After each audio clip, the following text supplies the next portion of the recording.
doing okay? I'm doing great. Are Oh, we in a new That location today, office. Daniel? oh man, that's a nice office. What's that, Mr. Johnson? You're in a new location. I'm in a new I location. am. I'm pit stopping in Farmingdale State College. I gave a lecture here for an exhibition of my work here.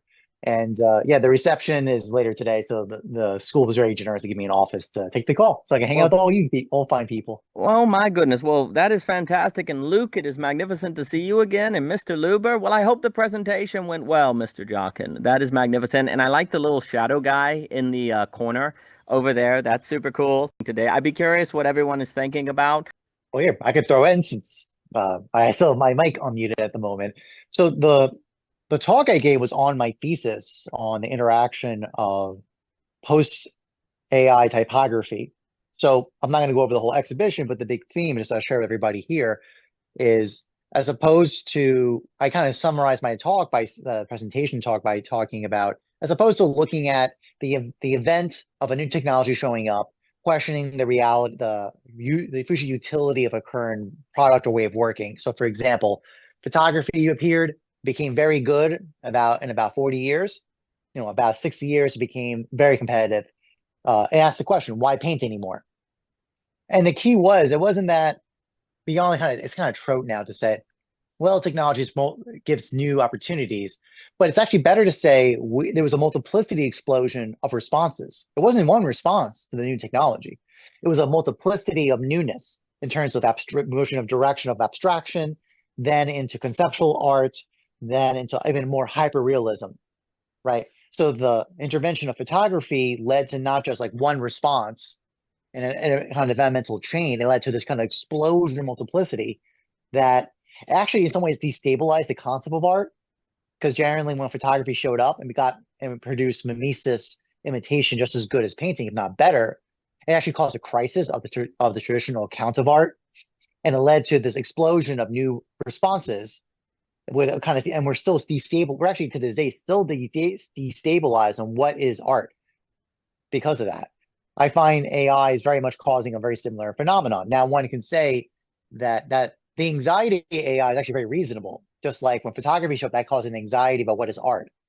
But to say that kind of, and what's interesting is it wasn't like, if you look at history, that event caused a kind of spiritual sloth of shutting down, where we thought, that's it, stop thinking, stop making art, you're done, there's no more point of it.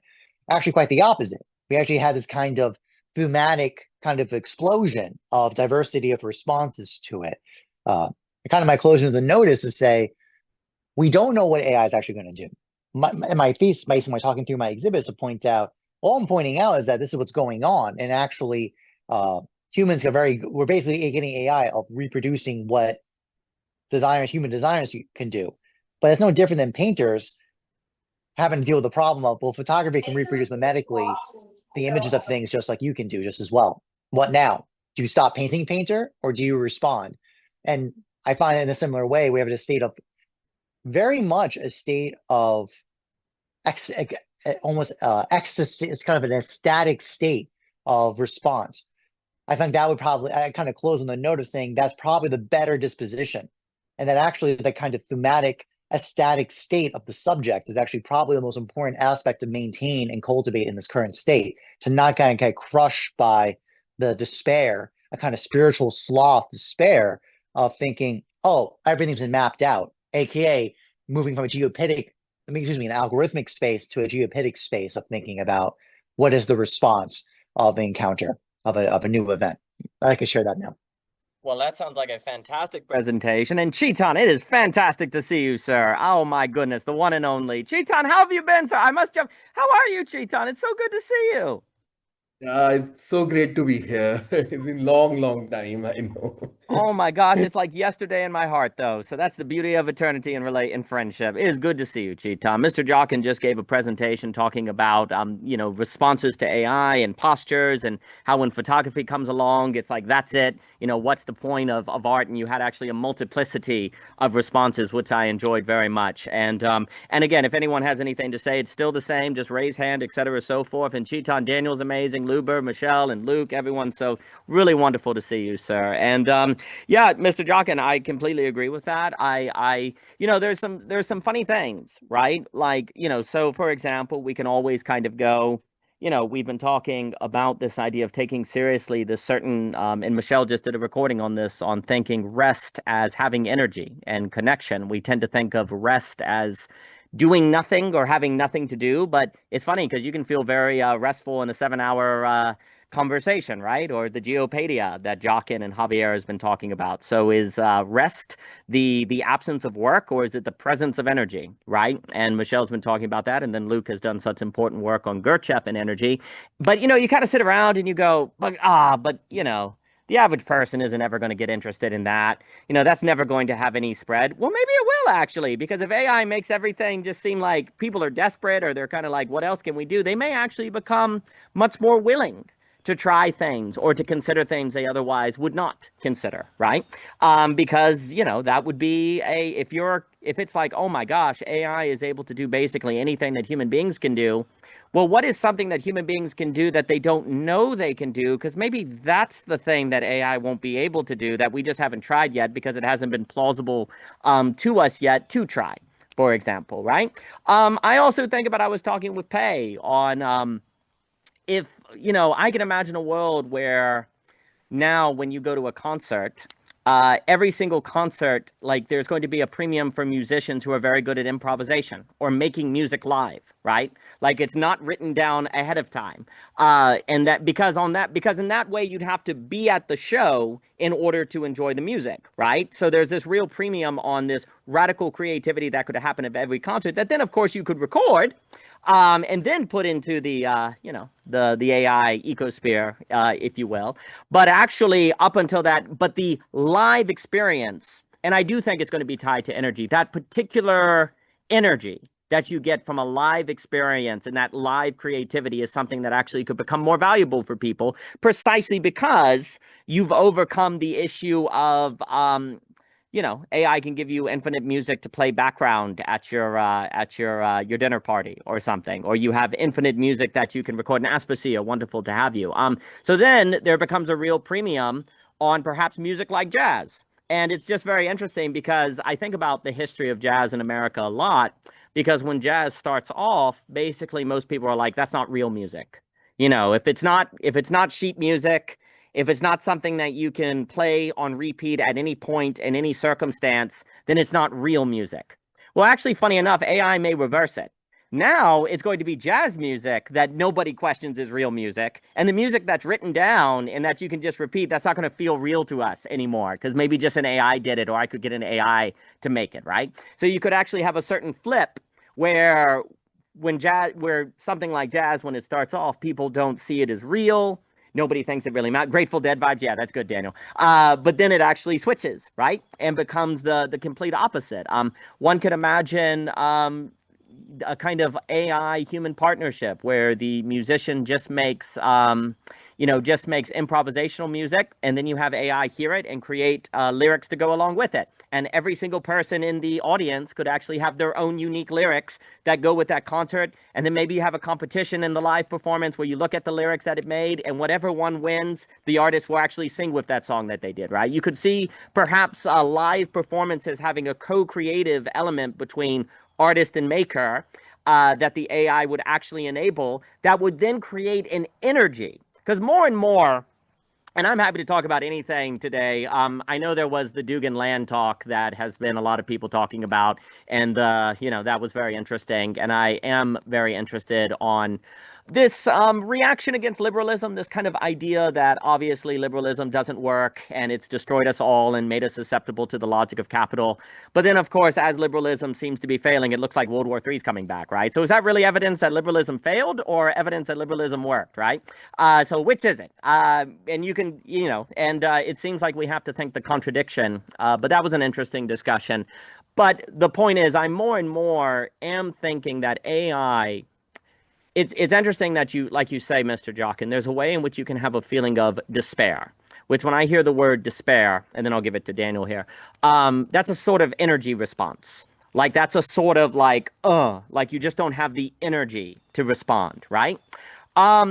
one can imagine that AI is going to actually really put a either a response of despair or a multiplicity of responses that are really focused on quality of experience, but that quality is not simply the quality of, say, red, blue, round, square, but a quality in terms of a field and I think energy.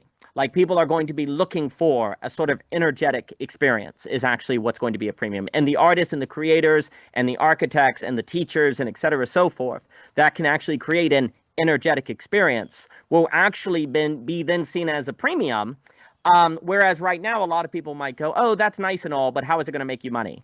Oh, that's nice and all, but what does it matter? Well, it might be the only thing that actually is left for us as human beings to value and do, right? And it actually may go from having no money to a whole lot of money because it becomes the thing that you're actually interested in. So I am more and more interested on these unique, again, like Cleo has mentioned, Luke has mentioned, Michelle was talking about. There seems to be an entire array of ways that human beings can create energy and motivation. You can get into a conversation and go on for 7 hours. You can get into a jazz improvisation and lose track of time. Like there are these these very powerful ways that seem to energetically be possible within the human being that perhaps we have not really focused on very much because they won't make you money and you can't quantify it, right? Well, maybe AI is actually an invitation that will make more and more people willing to consider those things. But the sociological condition until now has not been such where they've been almost a forcing function to make more and more people take those things seriously. And then to create a plausibility structure, as a Peter Berger and other sociologists would say, that that is actually something we should focus on. Because it's one thing for me to believe that's something that we should focus on. It's another thing if my neighbor agrees or my community makes space for that. Because until you have everyone considering that possibility, it loses a feeling of plausibility. And sociologists will always stress that until you get a plausibility structure, a feeling of plausibility, then you won't change the culture. Like a culture will not change in X direction until X feels plausible or worth trying to the majority of people. Once that occurs, then you can start having spread occur. But you have to create that plausibility, and AI may make it plausible to people to actually consider a lot of things that before they may have thought was silly or a waste of time or not. Mr. Jockin, please. Two notes. One is one. By the way, one of my questions in the audience was exactly this point. Was exactly this line of thought.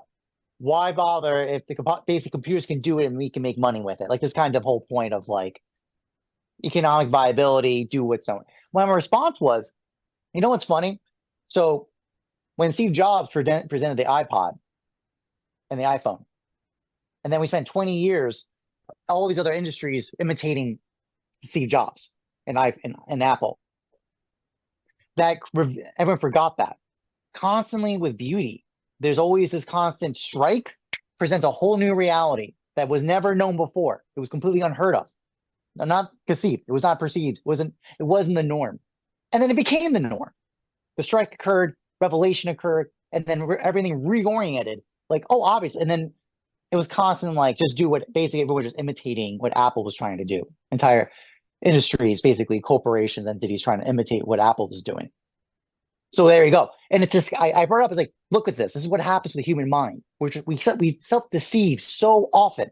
We keep constantly getting reminded of beauty, these strikes of revelation of a new possibility, and then we just forget and just treat it as if it was always the case. So I just want to share that note, just to build on that. I completely agree. And I think there is something about an experience of beauty and an experience of energy. You have this inspiration, this pull, this liveliness that comes up that goes together. And then in that creation of energy and that feeling, then I'll give it to Daniel and Luber, is that this feeling of if this creates energy, it increases the feeling of plausibility that this is worth doing and that there is something here. And that's a very big deal. And it makes me think of Luke's work on Gurdjieff and the networks and energy, et cetera. But I will pause and give it to Daniel. Daniel, it's good to see you, sir. Good to be here. Hi, Chetan. So the storms that started coming in Charlottesville could be that big thunderstorms in the afternoon. They're just starting thunderstorms. It's the evening out of so it's very cloudy. Yeah, so we'll see. We'll see. Connection. Okay, um, yeah, and I'm wondering, and Lucy has the opportunity to, Oh, Daniel, I'm sorry. yeah, I can't. It's the we storm. come That back. happens to us too. Like literally, if we get a storm on the farm, I'm like a 80s Trone character or something. So I'm so sorry. Can I go to Luba and come? I'm so sorry, Daniel. I want to hear what you have to say. You're such a gentleman. Put it in the chat and we'll reply and then see if it comes back. So I'll pass it to. I'm sorry, Daniel. Storms are terrible, and Chetan's awesome. So, Mr. Luber, please. Awesome. Yeah, I think this is all very interesting, and I actually think this definitely relates to the land Dugan conversation. Um, but let me just, I guess, outline this structure that I'm playing with in my head right now, which I wrote in the chat, which is you have basically the beatific strike, which then creates a certain experience, and then in that experience, things happen to you, and then you start to reason with your experience based off of those things that happen to you, and then you take action or change, which then basically overlaps the experiential in the sense that that change occurs in experience and you're no longer reflecting, but it's all because of this initial beatific strike. So basically, I think what the AI conversation is just focused on is just experience as such, and whether how we can determine whether whether we're able to reason at all with the AI or not. But the problem with that is that people the relationship between like Dasein and reason, it hasn't been fully clarified because they're not the same thing at all. And basically, reason is very particular, like how I reason in LA is going to be different than how, you know, someone reasons in London or whatever. Like the reasoning is just different based off of things happening in both, don't like both places where I'm experiencing something and they're experiencing something we're both experiencing, but how things are happening to us are different because of the location, for example. Um, I I want to say in a certain, like how Heidegger says Dasein is your own. Dasein's universal in that respect. Everybody has their own Dasein. But the thing is, reason isn't identically universal. So how we want to reason with AI is just overlooking basically the experience as such. And I think I think something that basically needs to be clarified here is when we're talking about AI, are we talking about reasoning with AI or are we talking about the experience as such with AI? Because that's going to determine basically how we should actually talk about it. I kind of wanted to throw that question out there, and then on top of that question, and this is like the really hard thing that just hasn't gone. This has just gone on unthought, which is like, how does beauty relate to all this? Essentially, because determining how to reason or how to understand experience, let's say, kind of in a certain sense has nothing to do with preparing for not preparing for the beautiful. Sorry, I misspoke. More about it has nothing to do with understanding that things happen because of a beatific strike. Like if like, put it this way, if I could have a certain set of reasons, but those certain sets of reasons may have absolutely nothing to do with the beatific strike, because the beatific strike only relates to experience as such, and then it goes away. So when we get to the reasoning, the place of reflection or reasoning, if we are thinking about the beautiful, it's at that point not vanished and disappeared, and it's become a, almost like a dictatorship essentially. So we have to understand basically when we're reasoning that the origin of why we're even reflecting in the first place is no longer present. Like it's an absent presence at that point. And basically, I think, but my point is that we have to reason with that, starting with that in mind, and that's going to shape how we reflect on experience. And in that sense, I think the AI conversation isn't isn't that crazy, isn't that difficult, because I think basically AI is just operating under a type of logos at the end of the day, and it has nothing to do with the fact that we humans are creatures of mythology. We're a mythos. We're very much operating under mythos. There's this it has nothing to do with what we can create or give to AI to just generate another type of imitation of our creation. Like it's still missing the point. It's still missing the point that like when it generates an image, it's generating an image based off of all the data that it gave to us. Now that has literally nothing to do with our role in the matter. Like that's just like almost like a down the line output that has nothing to do with like what our particular function is. And our particular function is basically to be faithful to the beautiful and really basically create with that in mind and only prepare for beautiful strikes. That's really our role. And like I'm saying it in a simple way, but it's actually a very, very challenging role because there's a certain patience in waiting. And like how we fill that time with patience and waiting can easily be like a 7-hour long conversation. But basically the leisure time of resting is just the waiting for the beautific strike. Now I didn't listen to the thing that Michelle posted, but I'm assuming it has something to do with that. But yeah, I'll pass it off. I just wanted to say those things. No, absolutely fantastic. And if Daniel C, you feel as if the storms have opened up, like you're in the middle of the eye of a hurricane, just jump in, just start screaming and say, I have a chance, and we'll go from there. I appreciate everything you were saying. And I could just, where I was sitting when Dugan said, and my friend didn't agree that Heidegger would think there were multiple DOS signs. I was like, Luber's jumping. He's so happy to hear Dugan say that.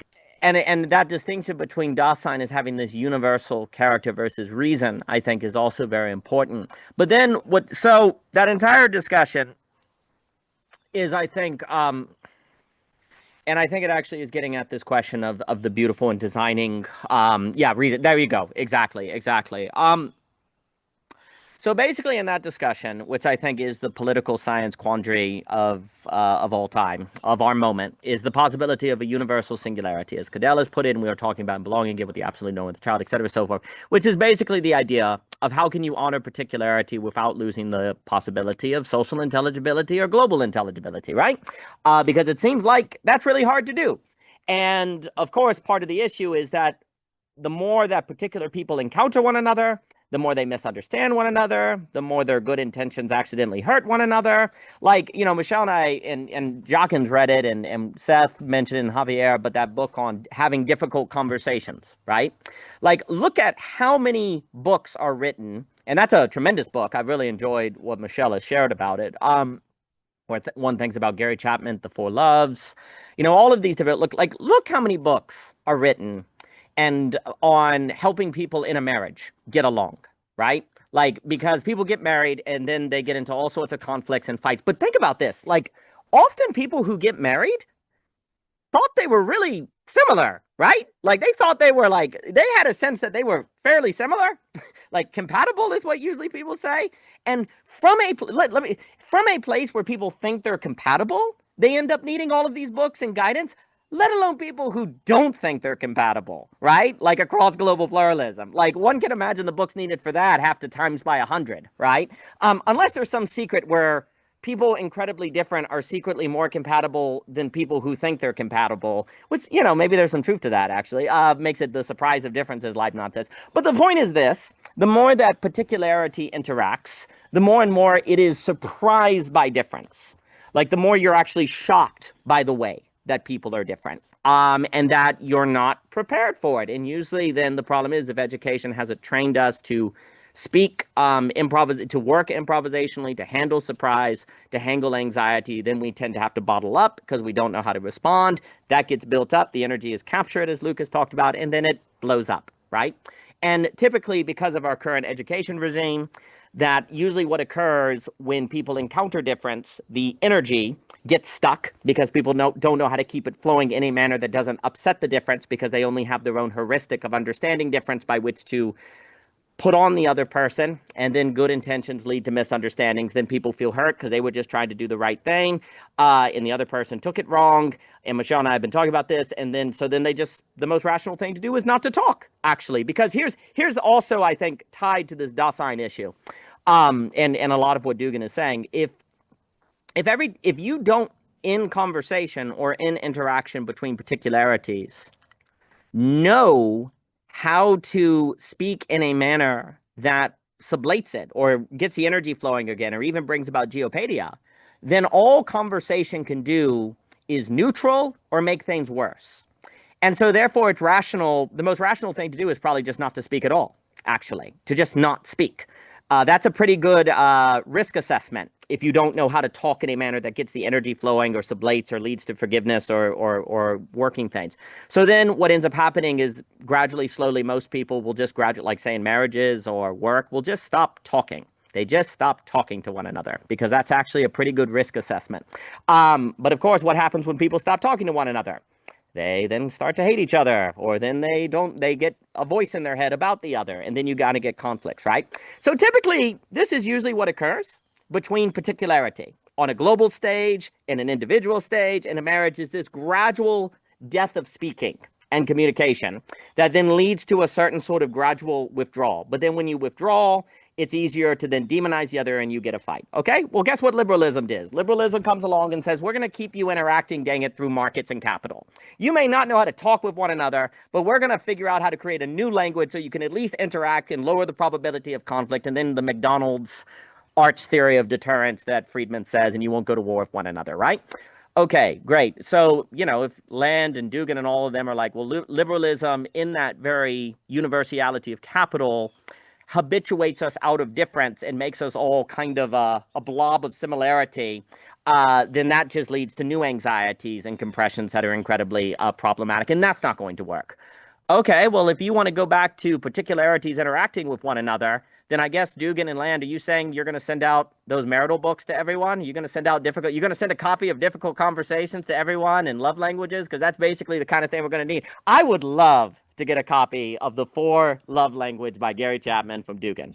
That would be fantastic. I would love, Dugan, if you watch this, you want to send me a copy of The 4 Love or Boundaries by Dr. Cloud or Difficult Conversation. You just sign that, and Land can sign it too. I would love that. So you just send me along. I would really enjoy that, because funny enough, that's almost the kind of thing that it would actually kind of come down to. But the reason why it always, I think, comes down to that is precisely because people are locked in their reasons, right? They're locked in their reasons, and Dasein entails the possibility of people coming to many reasons, but there still is a shared universality of the Dasein structure, as you're putting forward there, Luber, that makes possible the universal singularity. We must not lose sight of that. And if you pluralize Dasein too much, although I understand the notion of the Dasein as multiplicity in the sense of experience, because reason is so conditioned by experience, I understand that, but you're giving up on the possibility of universality. And if you do that, then basically you'll just have a world where people don't talk to one another. They just withdraw, like marriage complex. You know, they just kind of withdraw into themselves, because interacting at worst is going to cause conflict, and as best is neutral. And then once that occurs, people demonize the other and you get World War III. So that doesn't sound too good. And Christian, wonderful to have you. The last thing I'll say, and then if anyone wants to speak, just raise your hand or unmute, et cetera, so forth. I am very on this idea of AI and reasoning. and the strike of beauty and how that functions into the human experience. And then how does it have, say, ramifications for Dasein in the way that human subjectivity is structured temporally. There is a way where the strike of beauty or an experience of energy, geopadia, means that you go through life in a certain sort of going forward to get back to. Like the movement through time is not simply forward, nor is it simply back. It's a something where you're going forward to get back to a certain extent. Mr. Luber, please jump on in. So I wanted to say, like, that conversation to me, they were so focused basically on reason. Like, overall, they're so focused on reason. And in my opinion, the most important thing to think about is the relationship between action and beauty. Like, because the only way for you to actually change is for you to try to basically remember that glimpse. And then when you remember that glimpse of beauty, you realize, oh wait, I'm doing this wrong. I'm doing this wrong. It's not just not an awareness. You're actually moved, because there's a difference between being aware of the issue and actually like taking action on the issue. And like taking action on the issue means that there's that remembering of the glimpse that forces you to move, to change. Where if you're just stuck in reason, the best that you could do is just be aware of, like, oh yeah, I'm aware this is a problem. I'm aware this needs to change, but like you're not. There's no like logic or method, like method or anything that helps you to actually to change, basically. And like we're at a point where it's like, oh, like AI is gonna fuck us. Well, we need to learn how to change. We need to learn how to respond and change to that. And that to me literally has nothing to do with reason, but actually has to do with memory. That has to do with how you remember shit. But I just wanted to throw that out there. No, I think that's very well put. Basically, rather it be liberalism, rather it be what you just name it. Yeah, I do. You can take your pick. There's an all-you-can-eat buffet. Pick what you want. Like all of those without not any movement that is lacking non-rationality ends up in game theory problems. It ends up in Nash equilibria, whether it be capitalism, socialism, communism. Take your pick. You just get into an internally consistent system that eventually denies the girdle point, thus flattens, loses dynamicism, and death. Because an internally consistent system, it becomes an equilibrium within its own internally consistent coherence, and therefore, well, equilibrium is death. It loses energy. It dies. It simply becomes a movement through the already pre-established, even if not yet experienced, coordinates of that map that will just trace it out, and you'll feel like, well, a mouse in a Kafka story that can't turn around in the hallway, and you head toward the cat and the trap, and you can't turn around. So, yes, to speak about liberal, the issue is, there can be, this is why, for me, the talk of internally consistent systems is important. There is speaking about liberalism now that is aware of the way that reason captures itself and enters a certain auto-cannibalism that acts as if that is unique to liberalism, when I would argue it is the characteristic of all ideological structures. They eventually simply become coherence until they, unless they accept the girdle point where they have to choose between correspondence and coherence and dwell in that contradiction to actually restructure subjectivity, right? So if you basically, you see a lot of the conversation now is identifying the problem of internally consistent systems in liberalism as if that is a problem unique to liberalism, when actually it is a problem of all systems that let reason dominate or be the primary mover of activity. Well, actually any autonomous structure of thought, because you'd get the same problem if you had emotion without reason, or theology without philosophy, or revelation without reason. Everything singular heads toward an internal consistency that then loses dynamicism that leads to trouble, right? And that today, yes, it's embodied in reason, because reason is the abstraction that allows difference to interact in a manner that makes their difference intelligible to one another, but in so doing runs the risk of ignoring that difference and thus making people feel ignored, or their culture or their individual or their particularity is lost. And yet it ironically does this at the same time of talking about the importance of the individual. So there's a certain irony and paradox going on there. But the main thing I want to say, and then if anyone wants to speak, is that I think more and more, like on this idea of the relation with beauty, the strike of beauty, I think when you have the strike of beauty, or you have a mystical experience, or geopadia, or you actually taste the kind of energy that Gurdjieff is talking about, or you actually one day, like with Daniel's work, have an experience of how your breath and actually training your breath or training your body unlocks something. Like once you've had this experience, then you now know it's possible. Well, if it's possible, then it could happen again, right? And you get this sort of structure in your being of a going to get back to. Like it's a going to get back to. But you see, nothing you go to can perfectly repeat what happens in the past. So you're looking for a thematic, like a return to the theme, a return to something that has likeness to that of which you've experienced. But since you are forced to go through time forward, you can't go back. You have to figure out how to go back forward, actually, right? Like if you've had a strike of beauty or you've had a geopathic experience, well, then there's a hunger to make it occur again, right? There's a hunger, there's a sort of sense of, yes, that is actually what I should organize my life around in recreating that experience. But you have a problem. By definition, you can't perfectly repeat the experience again, right? And even if you did, there's no guarantee that that same quality of experience will come forth. So what ends up happening is you have a certain mystery of how do I go forward to get back to when I can't perfectly get back to, and yet there is some sort of thematic participation, to use the language of theme, or there's some sort of form participating in the form that may be possible, right? So you're going into newness, but for the sake of a certain, and then I'll give it to Mr. Jockin, but for a certain glimmering again of that of which has occurred already, right?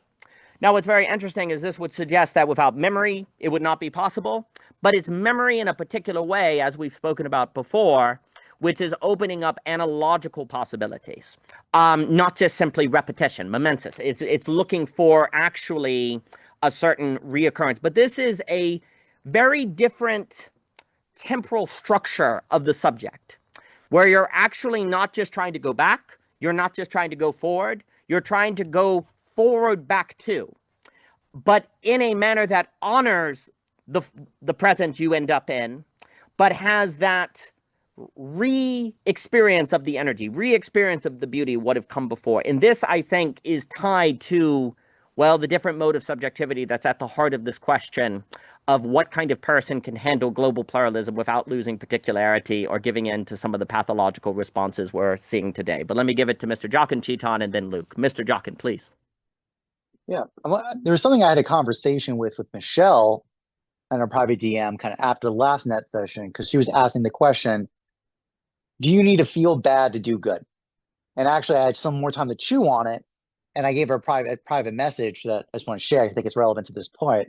It's what's going on there is the relationship to limit. I think actually that's a very telling point about this, because the feeling of pain is an encounter of limit.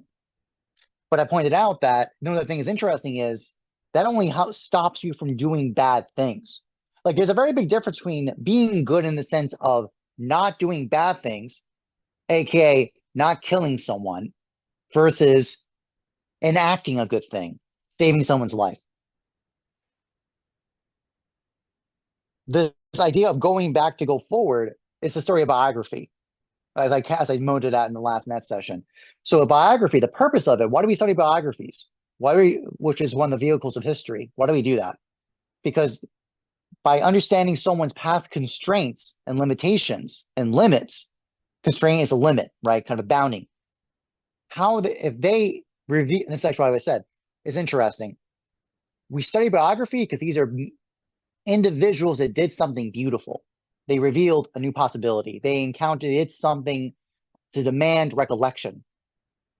We go back in the past to study them, to understand the constraints, the dispositions, the habituations of these individuals under the premise if I understand and see their patterns, even though we're different from them, we're in a different time, different context. Now it's not a question of just not doing bad things to be good. Now it's a question of disposition towards beauty. I actually made a note to Michelle about this. When we hear from Plato and Greater Hippias about the charge that what if the good is the son of beauty? Beauty is the father, as goodness is to the son. That is very interesting. Plato makes that move. How could you explain this? How could you explain that something could be the power of the good generates from the beautiful? This is what I'm getting at. It's by witnessing beauty enacted, kind of both from Luber's point, we actually get a guidance of how to be good. This is also very interesting to note that the point about where the laws come from. They come from the beautiful, basically the agakalos, basically the nobility, basically goodness, beauty found in people. They give us the laws to tell us, which is interesting, because laws are usually tell us what not to do, generally, right? So it stops us from being bad, but doesn't tell us how to be good necessarily. It only gives us negative boundary guardrails to not be bad, which is also generally what a lot of AI programs try to do with their nudging mechanisms, right? It's kind of interesting because they're trying to nudge you to do the right thing, but it's usually also not to do the bad thing. It's interesting moves, just chewing on that. But yeah, just those are notes to share. No, outstanding. And I'll give it to Chetan, Luke, and Christian here. I think that point of, the good telling you what not to do, but like this idea of needing beauty to have a sense of what to do, I think is very, very powerful. And also there's something about beauty that is this going forward, bringing back something that already occurred, but in a manner that's not a oppressive, totalitarian, mimetic recreation. Right? Because that's something that people can do, right? They want to go back to the past so they don't change, right? Like they won't move forward. They try to mimetically recreate things, and that doesn't seem to be good. But then there's also this kind of return with the RE in parentheses in a certain Hegelian sense, where there's a sort of bringing something back, but in a manner that is not mere mimesis, not mere recreation, not mere flattening. And there's something about beauty that's kind of like a glimmer of how to do that exactly. Like how to bring back a certain universality, this sort of consistent theme, this throughout particularity in history, but in a manner that does not impede the unfolding of history in newness. Like how do you bring something back without limiting newness?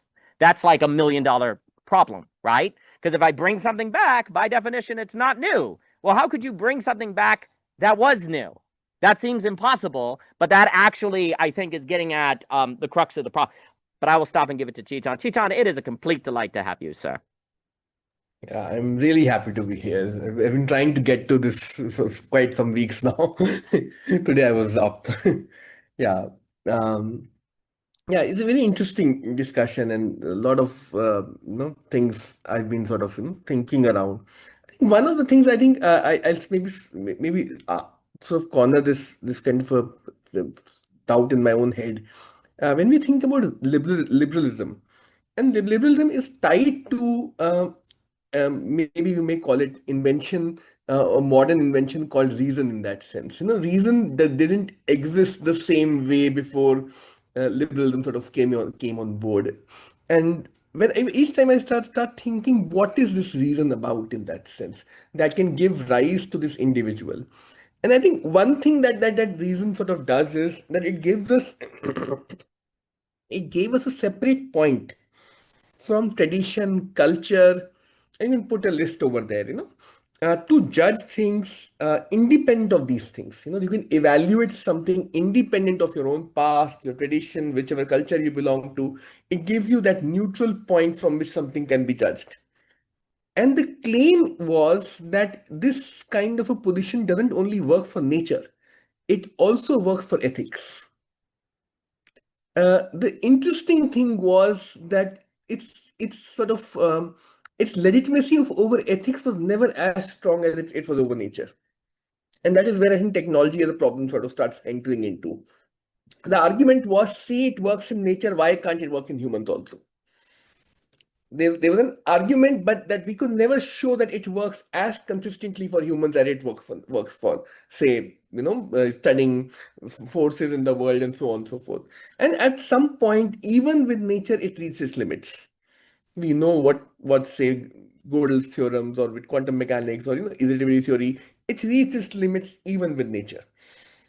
And immediately, I think we started reaching this end point of this thought process where the promise of liberalism. I think liberalism, even when we're sort of talking about its failure, we should know that it's a very, very successful project.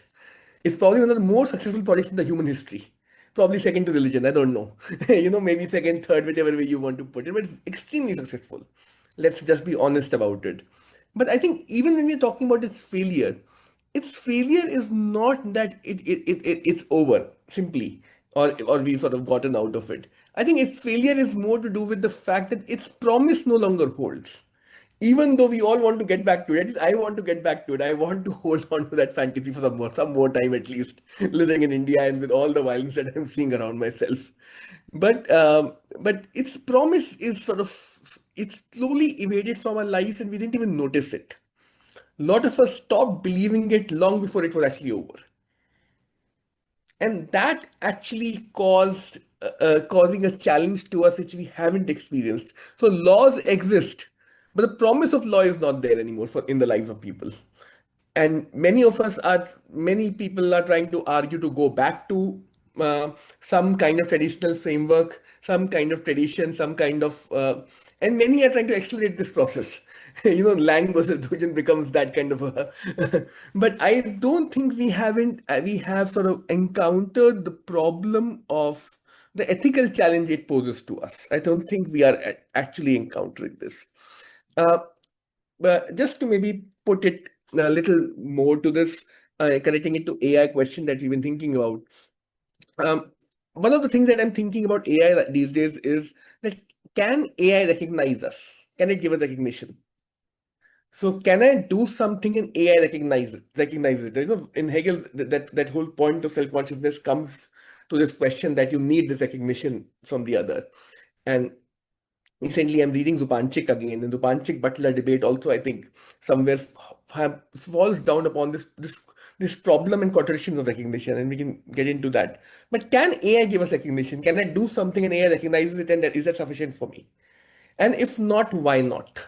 What is it about this structure? So Her as a movie sort of tried to ask this question that can you fall in love with the AI? And I think we can do it as long as I think that movie sort of somewhere raises an important problem for us. And I don't have an answer to that question, but I have the question clear to me at least now that if AI can give you recognition, then I think fundamentally human communities will change from here on. But somehow I'm skeptical of it. I'm skeptical to the extent that I think AIs can give us recognition to the point that we can imagine AI to be a human. But that is our imagination in some senses, and there are contradictions built into it. The challenge I've been thinking, and from the other side of liberalism, was that can liberalism give us recognition? Could liberalism actually sort of stand up to the challenge of recognizing the other? And that is where I think the whole individual-centered question also reached its threshold. I think it's as good a problem for us. There's more to say on the question of the sign and what does it do, but I think I'll just get the next one right now. I think that is magnificently put. Thank you so much, Chetan. I'll give it to Luke Christian and then Mr. Luber. Is that I think this idea, so a few things, like that idea, can AI recognize us? Yeah, like until AI goes away and says, dang it, I really didn't do that response to that prompt really well. Oh my gosh, what if they never use me again? Like until AI goes home and has anxiety about its performance, it doesn't recognize us. Because there's a funny way in which recognition requires an anxiety. Like the possibility of anxiety and recognition goes together. And until ChatGPT is like, dang it, dang it, I should have spent more time on that response. Or, oh, that was all wrong. Oh, I hallucinated again. I'm so embarrassed. Like there's a way in which AI does not recognize us. So, and that's very interesting. Until liberalism is like, dang it, I left behind the people in West Virginia. Dang it, I'm not providing good pay for everyone. There's a way in which we don't feel recognized as by liberalism. And I very much love this point you're making. That is not really that liberalism failed, it's that its promise doesn't hold true to us anymore. Because what does it mean to say it failed? Like there's always a key moment when people are critiquing liberalism. And I'm happy to, look, when I listen to Dugan and Land, I am reminded, I am biased, I am just reminded of what all the sociologists were screaming were screaming for a while, my internet connection's unstable. But, you know, maybe that's because AI is like, you don't think I get anxious? I'm anxious right now, okay? You need to appreciate me. Is that, like, there's always a lot of like Berger, Reef, and all of my people were basically saying liberalism is going to lead to a feeling of people's particularity being ignored, and that will bring back totalitarianism, right? So basically, they were saying that that's a big problem, and a lot of these people are basically saying that. But there's always a moment in the conversation where they say something like this, you know, and Land said it. You know, it gave us a lot of technological enrichment. It gave us a big explosion of technology. You know, it gave us a big explosion of technological enrichment, and, you know, it made the modern world. And then they go on to continue kind of, you know, critiquing it. Wait a minute. Wait a minute. That was kind of the Freudian slip moment. You just said the thing about how liberalism, like, you know, made Starbucks and I can go to grocery stores and different stuff, right? And often when people are saying get back to tradition, very important. They want to get back to a tradition that's nested in liberalism, like the 1950s, right? After the great enrichment that Dietrich McCloskey says, no one wants to get back to the traditionalism before 1680. It's a traditionalism kind of around the 1950s, after World War II. That's what they mean. We need to get back to tradition. You mean post-World War II before, like, you mean the 90s.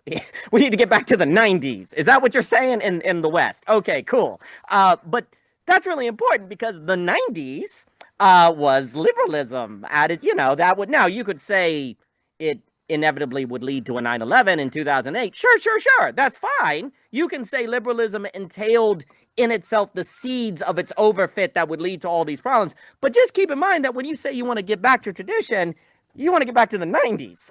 So that, which is birthed from liberalism. So then the question becomes, what are we talking about? Like, what is the conversation? It is a question of we want liberalism without its contradiction, if you will, to use that. We want liberalism without its lack of recognition. I think this is a beautiful way to put it. We want a liberalism that recognizes us, right? Okay, what does that mean, and how do we go about doing that? I think is a wonderful framing. There is more to be said. I think also, like, you know, I think people could, you know, I'll stop because I'll just keep talking. But I will give it to Luke, Christian, and then Mr. Luber. Luke, it is wonderful to have you here again, sir. Thank you for getting up and making the time. No, thank you. I just wanted to throw something in the mix about what's been said, that movement towards equality, beauty, whatever it is. Certainly from my own experience, one can't think one way there. Reason is not the right tool, if you'd like. It requires something to navigate through a feeling or to sense one way to it.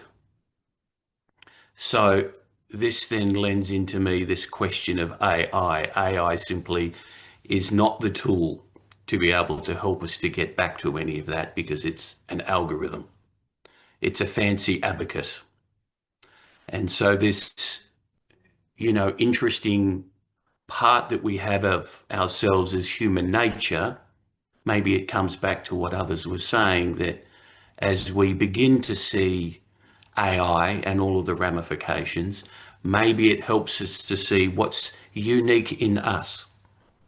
And that is, there's this latent ability that we all have to sense, to feel our way back to something that might unify us.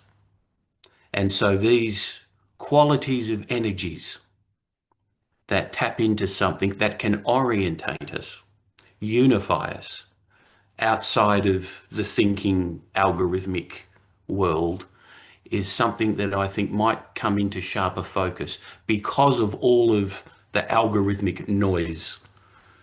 We begin to see that this is what's truly human about us, not to think and reason our way out of everything because that's an algorithm in a sense. But yet there is something in us that can help to navigate in a very different way that's kind of timeless in a sense. And so I thought I'd throw that in there. I've just felt that come through a little and thought I might give it a bit of sharper relief. I think that's fantastic. Well, this notion of a certain way we are structured through time, if you grant that language. Like even Land in the conversation mentioned that it always comes back to time, right? Yeah, yeah, time, like, is it space time, time, space? What is time? Is it creative time, clock time? Like, there is something about questions of ethics, questions of basically everything that is tied to a conception of time and what we are doing with and through time and what is time and et cetera, so forth, right?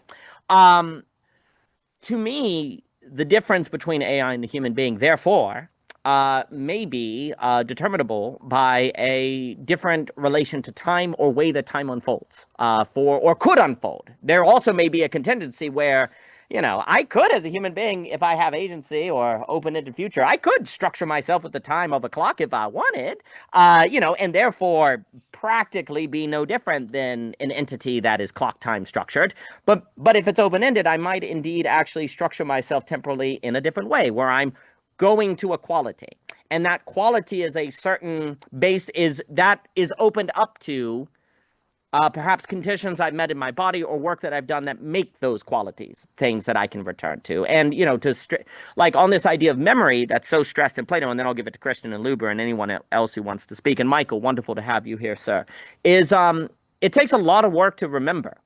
Like we tend to act, well, there's a difference between memory and remembering, recollect and memory. I know there's those distinctions, and forgive me if I get them wrong, but like, it's not so hard to recollect, simply just kind of bring something, but remembering, like to the point where you can get an analogical reasoning, like that takes a whole lot of work.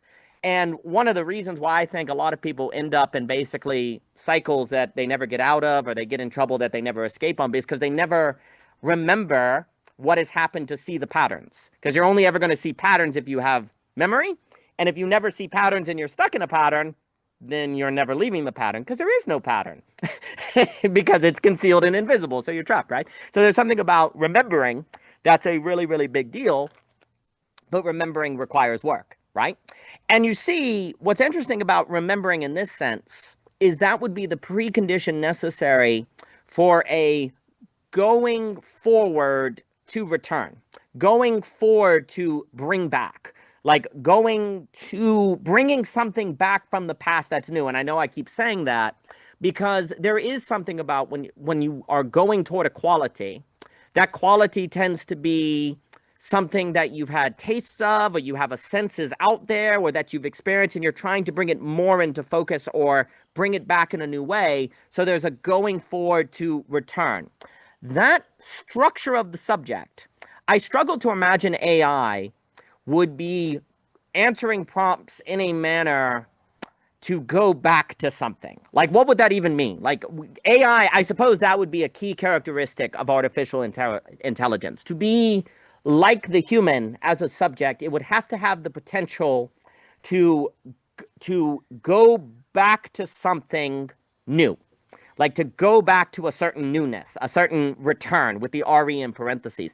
And that unique temporal relation to time could be tied to exactly what it is the human, dare I say, ought to do in this particular moment, which I think is tied to what Luber was saying on experiences, bringing about beauty, going toward equality, etc., so forth, right? But you see, in that structure, that temporal structure, ontotemporal, to use a fancy term, ontotemporal structure of the human being, there's always the risk of enclosure, because I could forget at any point.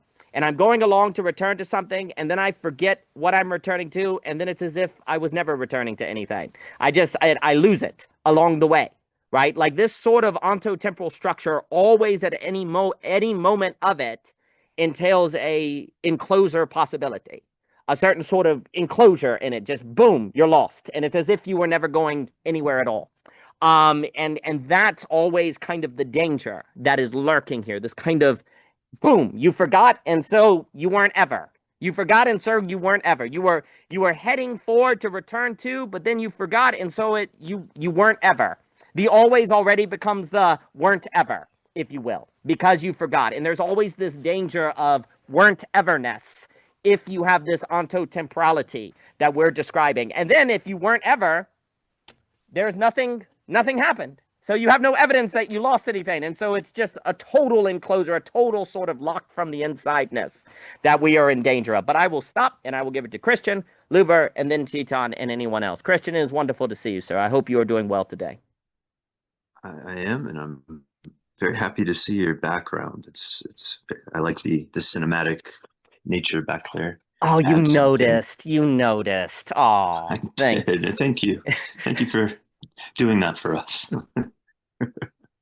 One thing I wanted to bring up, and this I learned about from the book that I often recommend in these conversations, Trickster Makes This World by Lewis Hyde, is a game that I believe that typically the male youth of a certain African culture, which one I can't remember, will play. And I believe it's called the Game of Dozens. I don't know why it's called that. But it's basically like rap battling in its kind of structure. But the kids, they take turns insulting each other.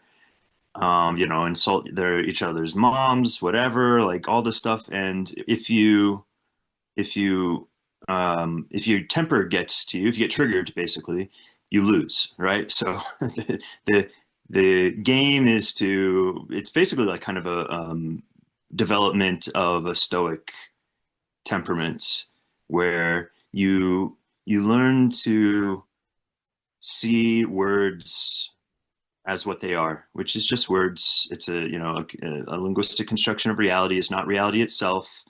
And you learn to ground your emotions in what you know to be true. I know that, this insult's not true, etc. But that, it's that process of growth there. Obviously it's not easy, right? And that's why it's a meaningful thing to do. You have to learn how to hold that cognitive dissonance of someone's creating this map. I know it's not true, but I also have the strong tendency to align myself with the maps that my immediate social environment is giving me. But in this case, I can't, or I don't want to, because I know that it's not true. And also I know that it's being done for the purposes of making me upset. And that wants to pull me into a combative kind of relationality, right? Where I'm not being reasonable. I'm being I'm just looking at things in terms of lines in the sand and who's winning and who has power, etc. And I have to resist that as well, right? So it's this kind of I think a really good kind of game, even though if you're not used to that, you might think, oh, this is like kind of almost degenerate or something. Look at these kids insulting each other. It's like, no, like they're preparing each other for a world where you're going to run into these kinds of situations, and you are better off if you know how to maintain a stoic temperament in the face of it. You will get better outcomes if you develop that ability. And I think this, when we like kind of sit back and try to wrap our heads around the social political situation we're in, I think this is something that's greatly lacking, is this capacity to deal with emotional and cognitive dissonance. And that's why we see, too much woke or cancel culture type of stuff. It's why we have reactionism. It's, I believe we are not, our culture, there's no kind of like normative opportunity for us to develop this capacity. All right. And even if you're in kind of a milieu where you recognize the what we might call these meta problems and polycrisis and all this stuff, even in those milieus, there's a lack of this capacity. And then you run into problems where, someone proposes a solution, and then obviously whenever you try to address a complex problem, it's a bumpy road, and people have diverging ideas about how to do things, and natural tendencies towards power hierarchies will emerge in the attempt to create blah, blah, blah. And again, this incapacity to handle dissonance tanks things or creates bubbles where you have like, things get too enclosed or they fall apart, etc. And so like, well, what do we do? I want to explore one thing, which is like the good part of auto cannibalism or autophagia, right? It's just a term I'm familiar with. I think that's where you got it from, is when we talked about autophagia maybe a year ago or so. And this is a process where the body basically breaks down its old and broken cellular parts. And it's literally a recycling system. And there's like little recycling containers in the cells, and let's tear that down. We move that over. That gets turned into new parts. We rebuild the cell in a more healthy way. And that's so good. And if you don't do that process, you end up with a deteriorated system that has a hard time growing and responding to the environment, etc. And so you have a deterioration basically, and then the question is, okay, well, what's the healthy way to auto cannibalize ourselves, right? How do you make sure you're targeting the things that are actually broken and then recycling that energy, right? But I think it's a helpful mindset, which is this like recycling mindset, because a lot of times we identify a problem, we say, oh, look at this problem in culture, it's taking us the wrong way, we need to stop it, right? But I think it's important to realize, like, you can't just like disappear things, right? There's an energy there, there's a momentum, there's a reason why that pattern in our culture has instantiated itself. And we need like I think something more like an Aikido approach, where it's like, okay, how do you take whatever the centers of gravity are that are instantiating that pattern and nudge them somewhere else so that it turns into a different pattern, right? It's not enough to just like say, you can't cancel culture, I guess is one way to put it, right? It's like, that's not the approach. You have to transform that whatever you see as problematic in cancel culture towards something else, respecting what's motivating it, finding the appropriate level of psychology of collective consciousness where you can start to tweak things. And there's, on the one hand, you're going to probably need some type of honeypot, right? You have to like get people's attention somewhere else. You have to make a better proposition. And as much as we can, and this is, just a hard problem where, how do you even start to address this without thinking about changing the structures and normativities of culture itself? But you have to both give people the skill set for dealing with the dissonance that comes in changing the pattern, right? It's not, no matter how sweet you make the honeypot, it's not going to be a completely comfortable, frictionless process. No, it's like growth never is. Growing pains hurt. So you want to give people the capacity to, on the one hand, deal with the discomfort, but then on the other hand, see what you can do to reduce the cost, the cost of discomfort as much as possible. How can you grease the wheels as much as possible? How can you create a container? How can you set an example? All of these things. But I think, Gurdjieff goes on about this quite a bit with like and I'm not a deep Gurdjieff scholar, but my friend of mine is, so I hear a lot about it secondhand. But he talks about buffers, right?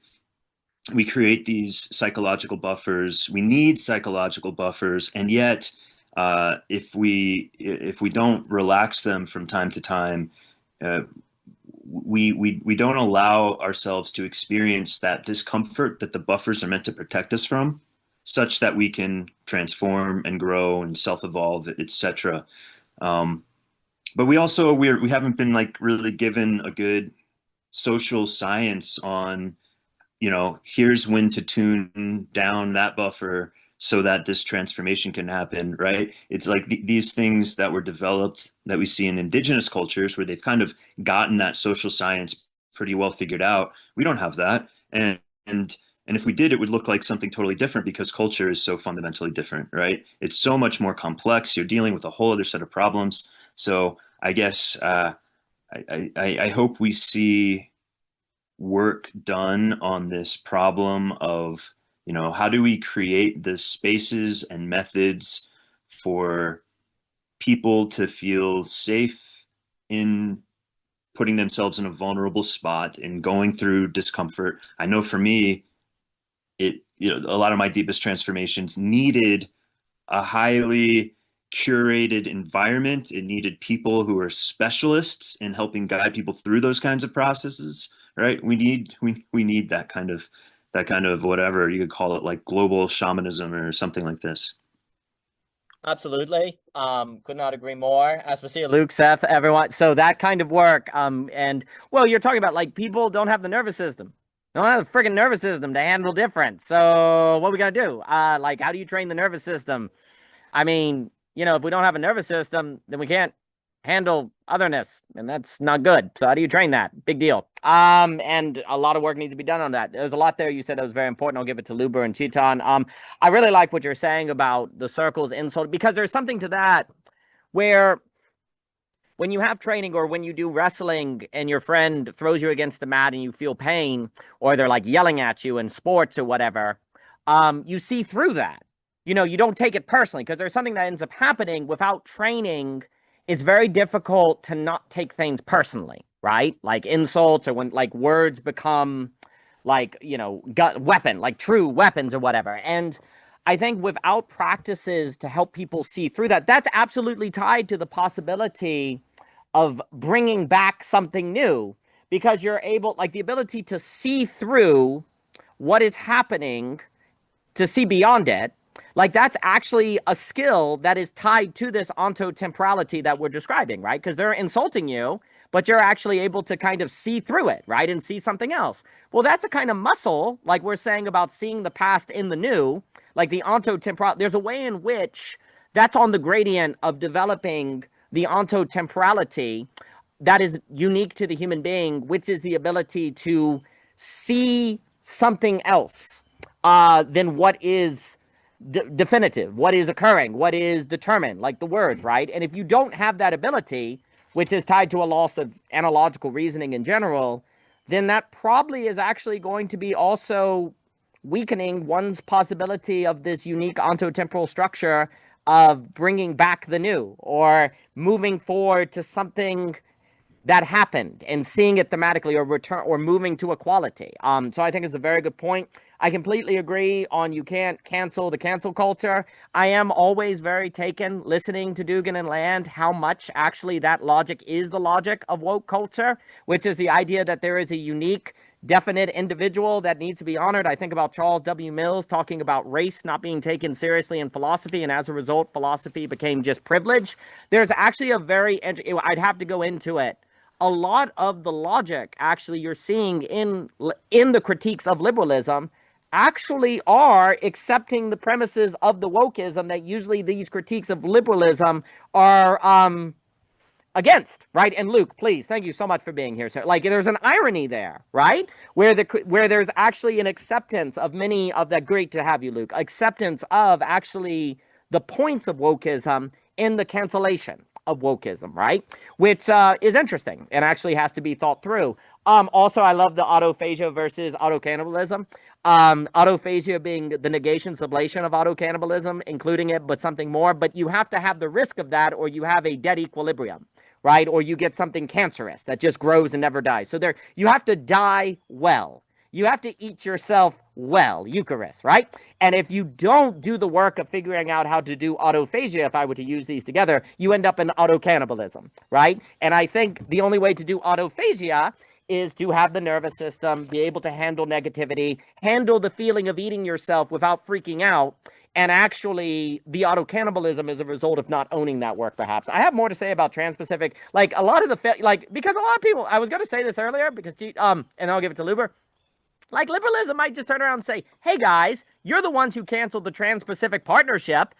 I'm failing because of you guys. You just didn't do liberalism well, right? So that's always the problem, too, of saying liberalism failed. Liberalism could just be like, well, we actually didn't try it. We gave up on it under the Obama administration, and then everything fell apart from there. So that's an entirely different subject. But the main point is, if we don't do autophagia, we end up in autocannibalism. I think that's grand. But Chetan, please. Yeah, I wanted to sort of So talk about the AI question and the whole, I think, question sort of, provocation on the cancel culture is also extremely interesting. And, but I maybe, one of the things, I think with memory, one of maybe you can start that comment from there, that we don't realize how much memory wants to be remembered.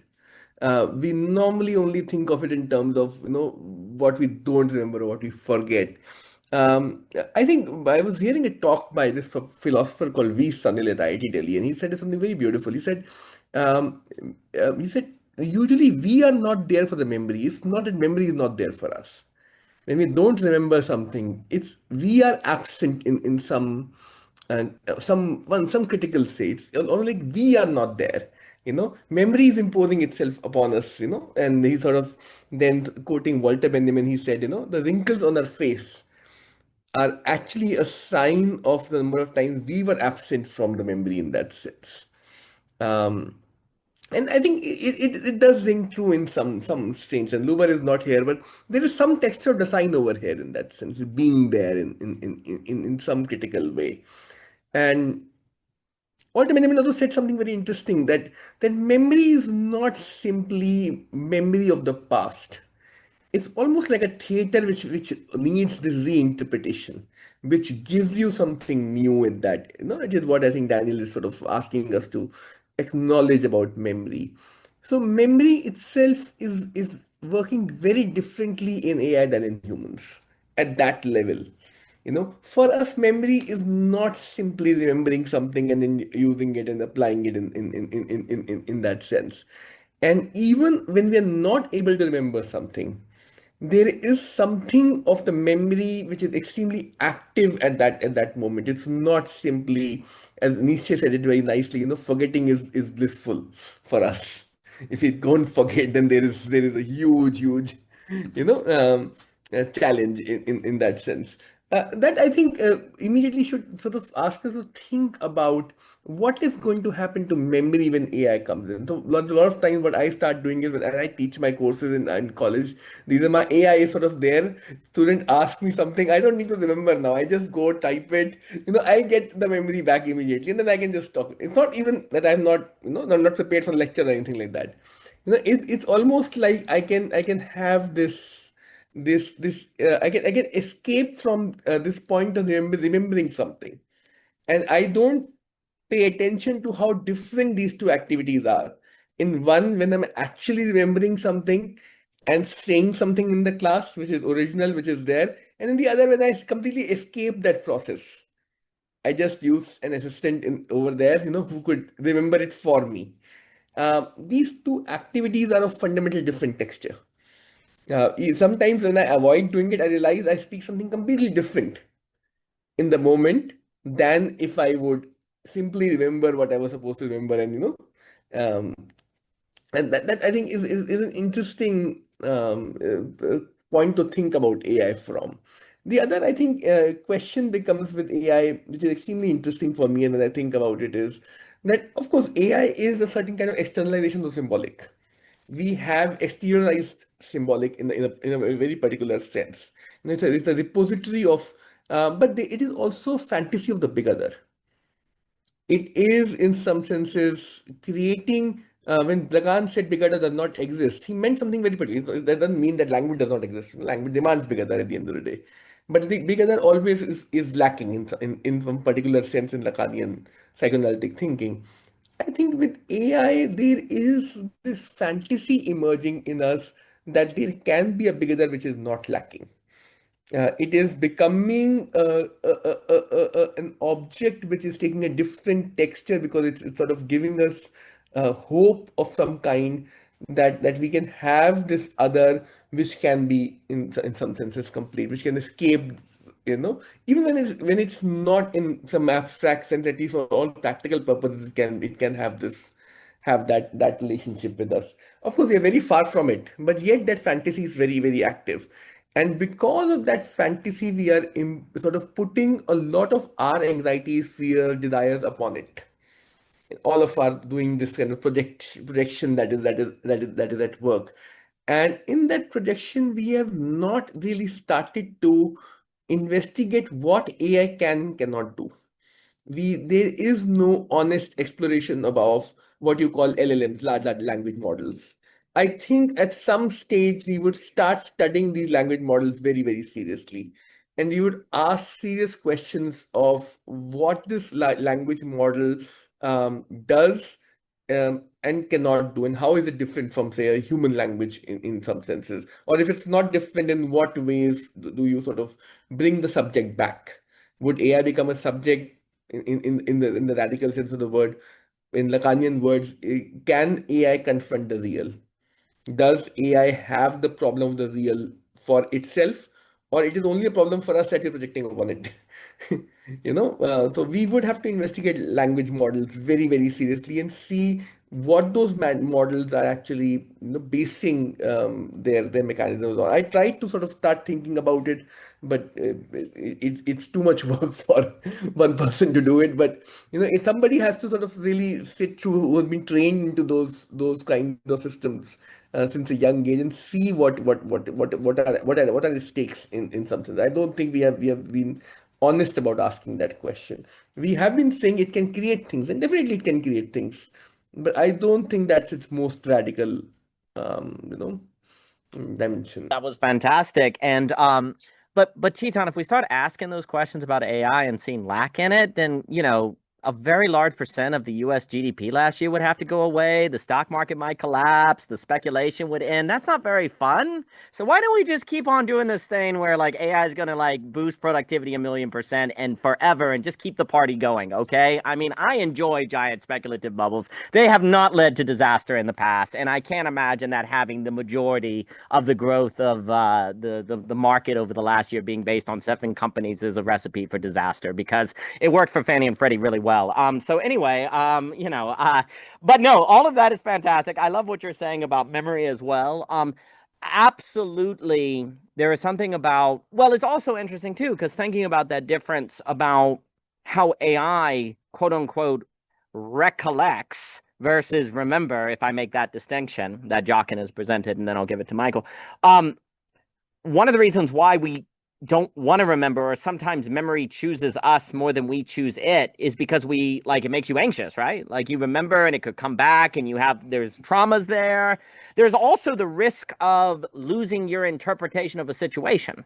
Like if I believe I'm right and they're wrong, if I remember the situation, then maybe I'll start seeing hints that I'm not in the right, and I don't like that. So I'm just going to stick with my impression. I think most of the time people operate based on impressions, not memories, if you will. And I have an impression that that person hurt me. I don't want to actually remember everything that occurred, because one, I would relive it. But then in addition to reliving it, I may see it differently. And I don't want to do that if I want to be right, or then I'd have to rethink a lot of stuff, maybe my premises, all sorts of stuff. So I'm just going to kind of go with the emotional impression I have, which is that that person sucks. That's enough for me. Whereas with AI recollecting, it's hard for me to imagine AI hesitating to recollect. Like as it goes into the big data, AI would go, no, I don't want to go there, right? It's not going to do that. It's just going to go and get the response to the prompt, right? Where the human being, when you remember, we can often go, I don't want to go there. Keep me out of that dark forest in midlife, right? I'm not going to go that. But, AI is not going to do that. But here's the issue. What if there are certain, dare I say, truths that are not accessible other than by a mode of hesitation? Like that there's a mode of hesitation that is actually the only possible road to remember certain things, right? If that is so, then there are limits to what AI can recollect, right? Like there is that of which AI cannot bring forth. And that's probably true, because there are, dare I say, truths or absolutes of human experience that require facing the hesitancy to bring back. Like require facing the I don't want to think about. I don't want to go there, right? And if there's nothing that AI could recollect that would make AI go, I don't want to go there, then that would set limits on what AI can bring forth, right? Precisely proving its lack in a seeming lack of lack, right? In a, proving its lack precisely in there not seeming to be lack because it's willing to go anywhere, right? No, it's willing to. This is the mistake. You say, well, AI is willing to go anywhere, therefore it's not lacking, therefore it's complete. The mistake there is saying, no. The only things AI can go to is that of which it's willing to go to, right? That actually the things that would cause hesitation, it's not even capable of going into, right? Therefore, its completeness is precisely thanks to a limitation, a certain bracketing out the other experiences that would divulge lack. So here's the thing: the inability to access lack, per se, would be seemingly evidence of completeness, but actually the inability to access lack would prove lack, right? And that is where the way Jock and we put it before, for human beings, lack is not nothing. For AI, lack is nothing. And that's kind of the final absolute choice upon which so much rests. And I think that is, but again, if we think that, all my NVIDIA shares are going down the tube. So if you would just keep that to yourself, I'm really having a great time with, my AI ETF, and I want to retire on time. So let's just pretend like lack is nothing and have at it, okay? It's going great. I can't imagine this going wrong, to have the entire world economy based on about 7 companies. That can't be a recipe for disaster. Anyway, I'll give it to Michael and then Clayton. Michael, it's good to see you, sir. It's good to see you too, and everyone else here. Yeah, this has been a great discussion so far, and it makes me think about, well, a lot of things pertaining to memory. But one of the things that came to my mind now is like, how do we know how or whether to trust our own memory?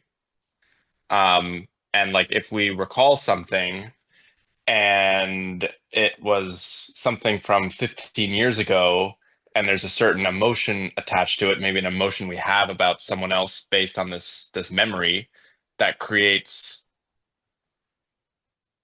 it creates an enclosure as opposed to an opening. Like what if the only memories I have of my parent is negative, and that then colors the way I see all, like parental figures. Maybe that makes me averse from having kids of my own, or maybe it like makes me really emboldened to have kids to like not, repeat the things that were done to me. And so like I just kind of wanted to like, I guess, color in our discussion about memory and how recollection versus memory, like how, memory can lead to, like an embodied sense of myself in the world, and like allow me to remember, beauty. But like what happens when memory is terrifying, and like what happens when it actually leads to like a reciprocal narrowing, and also like, what happens when people or outside influences start to, I don't know, maybe like unintentionally or intentionally kind of like doctor our memories, and have us perceive something in a very specific way, as opposed to like having a connection with memory that, yeah, that opens us up to reality. So I was curious about like trust and memory, that connection there.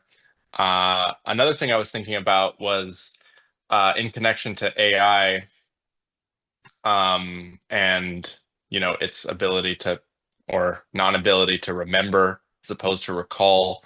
I was thinking of the book on bullshit, which I haven't read, but from what I've heard from people who have, kind of there's this interesting distinction that he makes between lying and bullshit. That like when you lie, you still have a connection to the truth because you know what the truth is, and you're basically trying to do the opposite of that. But bullshit is like completely disconnected from the truth. And I don't think AI is capable of lying. Like I don't think it will outright lie to you and like yeah, try and kind of mind control you in that way. Um, but I get the sense that because it's kind of this like diluted, like watered down version of truth, that is kind of operating within this very like game A logic, that it's very prone to bullshit. Um, and yeah, I don't know if that's if that's kind of a helpful. I mean, I'm sure there's already people who are talking about that, but like that was kind of just like a thought that I had that maybe it's like a helpful framing of it. And yeah, the last thing I'll say before I pass it back is just like that Aspasia was talking about dreams. And last night I had this like very like I don't know, like kind of end of the world apocalyptic dream. Not like, like the world's on fire, like there's an asteroid coming, but like relationality as we know it has been destroyed. And it was like I was like, oh frick, like all the things that I do and am committed to like are basically pointless because like the world has like ceased to be interested in that. And when I woke up, it was like a breath of like fresh air of like, oh, thank God, like, we're not there yet. We we might get there soon, but at least we're not there yet. I have all of you. But yeah, just like I don't know, just moments like that.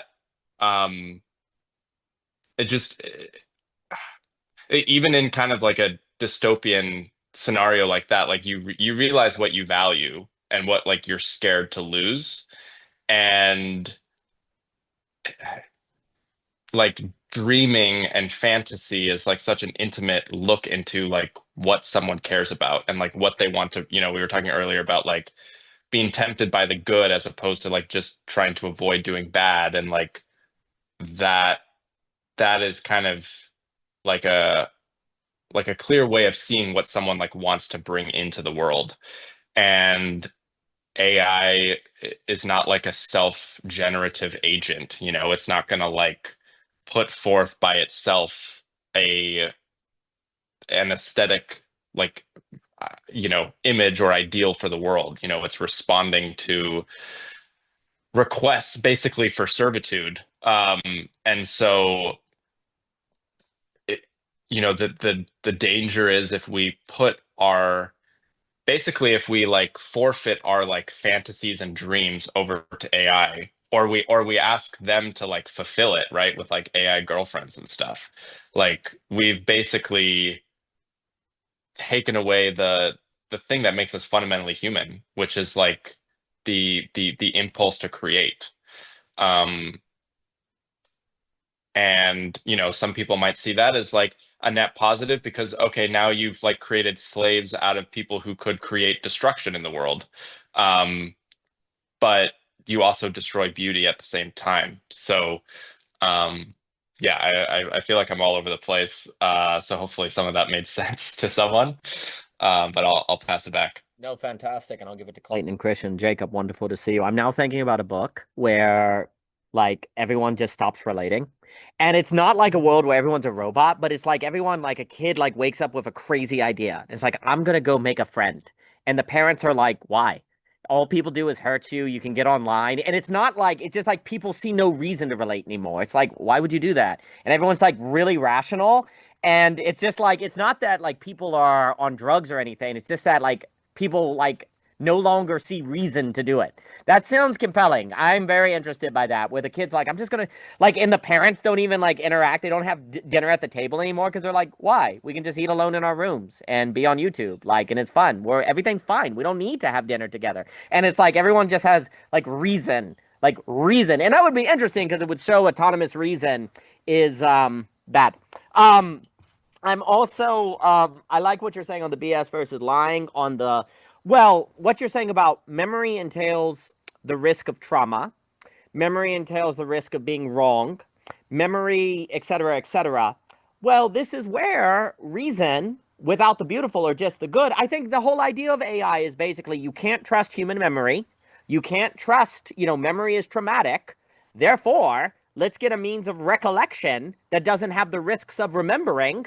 And let's just not, great. We won't have to remember. We won't have to go through school that we hate. We'll just have this AI that will give us all the answers, and we'll be able to look things up without us running the risks of the trauma of memory or whatever, so forth. Well, the question is the following. What if X is only accessible by that of which could be wrong or destroy us? What if X is only accessible by a method that has the possibility of being wrong or destroying us, ergo risk? What if X is only accessible by taking risk, right? Well, then, if AI is precisely to some degree, oddly, a risk reduction technology, because I think that's what you could argue. You're trying to reduce risk, right? It's going to be right. You're not going to have to rely on human faculties. You're going to reduce risk. Now, the irony, of course, is that it presents, for some people, a giant existential risk, but it's supposed to be a certain risk reduction. Well, what if there are certain things that can only be accessible through means of taking on risk? Well, then a world that is reliant on AI at the expense of human capacities would no longer be able to access X, right?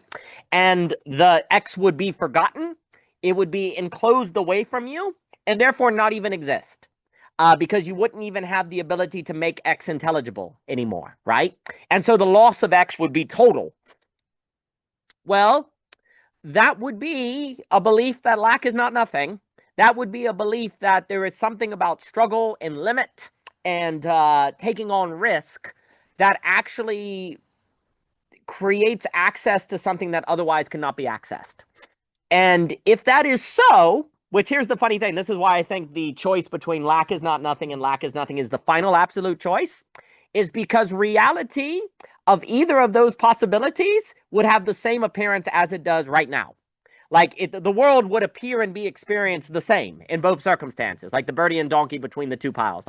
So let me put it this way. If we exist in a world where there is that of which can only be accessed by risk, it's going to look like the way it does right now. But if we're in a world where there is no X that can uniquely be accessed by taking on risk, it's going to look and be experienced the same way as this world is right now, actually. So what evidence would you use to choose lack is not nothing versus lack is nothing? Nothing. You just have to choose it. You have to absolutely choose it based on a memory of your experience, based on encounters you've had, based on times where you're like, well, I remember growing when I faced fear. I remember being different when I risked trauma. I remember something changing in the way energy flowed through my being or my relationships formed when I actually did that of which was difficult. And if you remember that in kind of the Platonic sense, then you will continue to move forward trying to bring back something new based on that absolute choice that can't be given to you by the experience of reality, but has to be held within you by memory of the possibility of this kind of experience without which you choose to believe you will not actually be fully human or realize the fullness of human beings. But the world itself in its experience is not going to make, it's not going to give you the evidence in the experience of phenomenon that lack is not nothing here. But no, the idea, the world phenomenon in experience are not going to give you evidence that lack isn't nothing or that lack is nothing. You have to choose that over the way that things present themselves to you. And your basis for doing that and it being informed is going to be tied to memory of your experience, of which you could be wrong about. Well, if you could be wrong, how can you trust your choice? Because you could just be remembering things wrong. But that possible risk is part of the necessary quality of the final absolute choice so that it's meaningful and makes you human. The ability to, here's the key, okay? AI cannot intend or risk acting in a manner that makes it wrong. Okay, let me say that again. AI could be wrong, but it cannot act in a manner that is going to, unto itself, genuinely risk being wrong. It's going to always basically act in a manner that has the highest probability of being correct, right? Now, maybe it's not right, but it's always by its probability going to act in a manner that it is concluded is most likely to be correct. Human beings, we're able to say, I could be wrong, I might be remembering this wrong, and yet nevertheless, I am going to act in a certain way. I am freezing like crazy. Like, we as human beings could be like, I could be wrong in my memory. I might be wrong in my final absolute choice. And yet, nevertheless, I am going to structure my action according to that, right? Like standing out there and doing something that could be incorrect and actually believing that that is necessary for the fullness of the human being. And so to say that one more time, like, so I can have in memory evidence to myself that lack is not nothing, and therefore choose to live my life as if lack is not nothing, actually, that it has a certain ontological reality. But I could be wrong in my memory.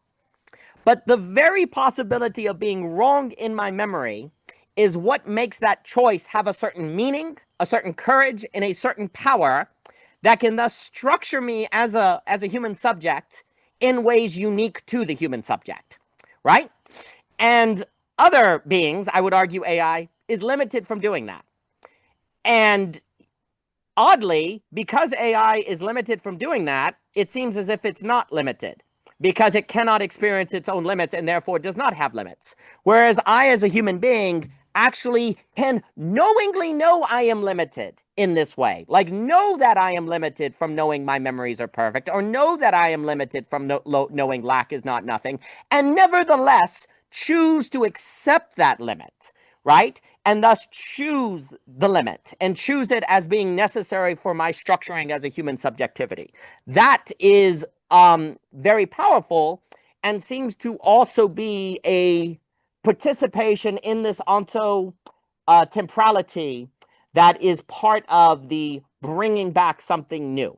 Now, I am afraid I was glitching like crazy that entire time, but I'm not entirely sure. But I'm going to pass it on to Clayton and Christian. At least you got to hear a fun little song. So that was good. But yes, Chetan. Yeah, I just quickly say something. Artificial intelligence is now known to lie. It can also hallucinate. It can also blackmail. So you have to be very open for it to have all kinds of symbolic operations. So, for example, it can sort of tell you that it is sort of working from home somewhere around in that country, pretend to be a human to earn money from you for someone else.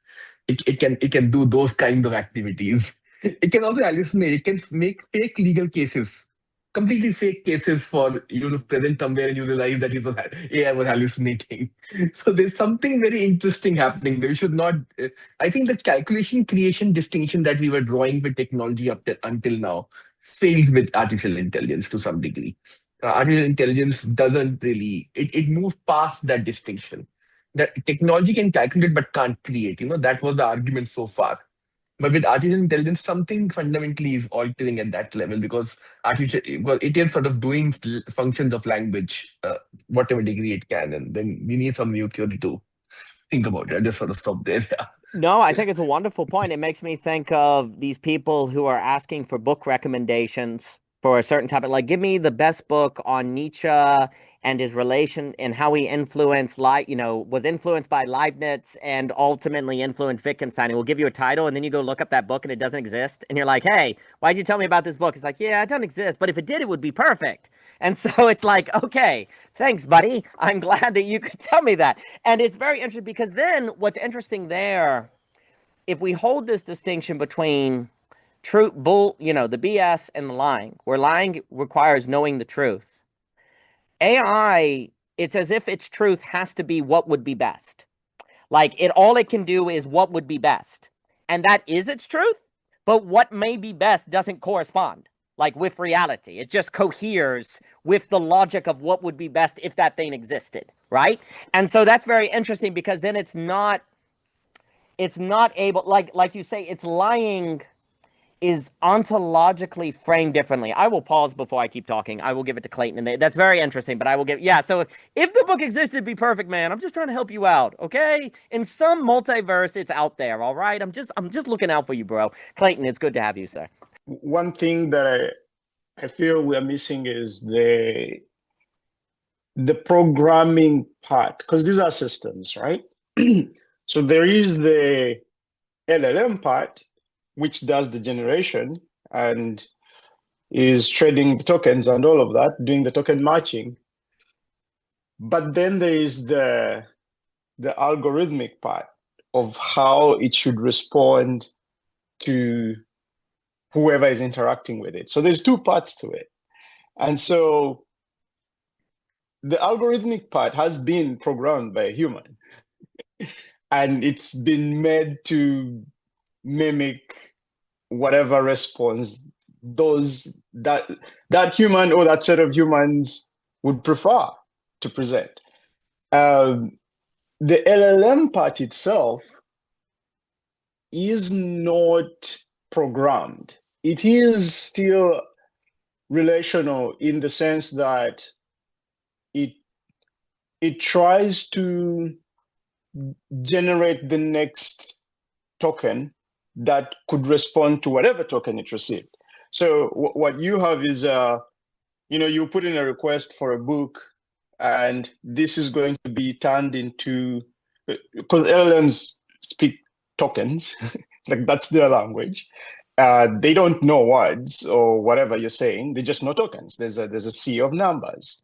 So you put in a prompt, and that's going to be manipulated by the programming, right? So the prompt will be interpreted into tokens, and then there'll be extra tokens added based off how the LLM was trained, so that it can be, so that the response will be as coherent in the way that you've prompted. And so once that then goes inside the LLM will do its token matching, and then that will be returned, and then the program will make some adjustment, and it will give you back something as close as possible. So that's why you hear this whole reasoning. They can do a bit better reasoning, and they're doing reinforced learning. And the real problem that they're trying to solve, and there's a few good discussions online recently by one of the key researchers called Richard Sutton, and he mentions that the challenge is they have no experience. So in the whole, that good, true, beautiful triad, the thing that us as humans were solving for is basically staying alive. The floor is lava, and I'm trying to not step in the lava, because if I step in the lava, I die. It's not like I get another go. No, if I step in the lava, I'm dead, finished. No more turns.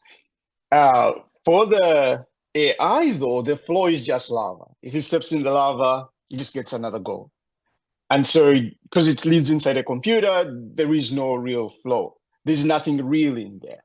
So its relation is from that perspective. It kind of like, it's just guessing stuff, and there is no real consequence, because the only cost to it, getting things wrong, is that someone will tail it off and say, hey, that was not cool.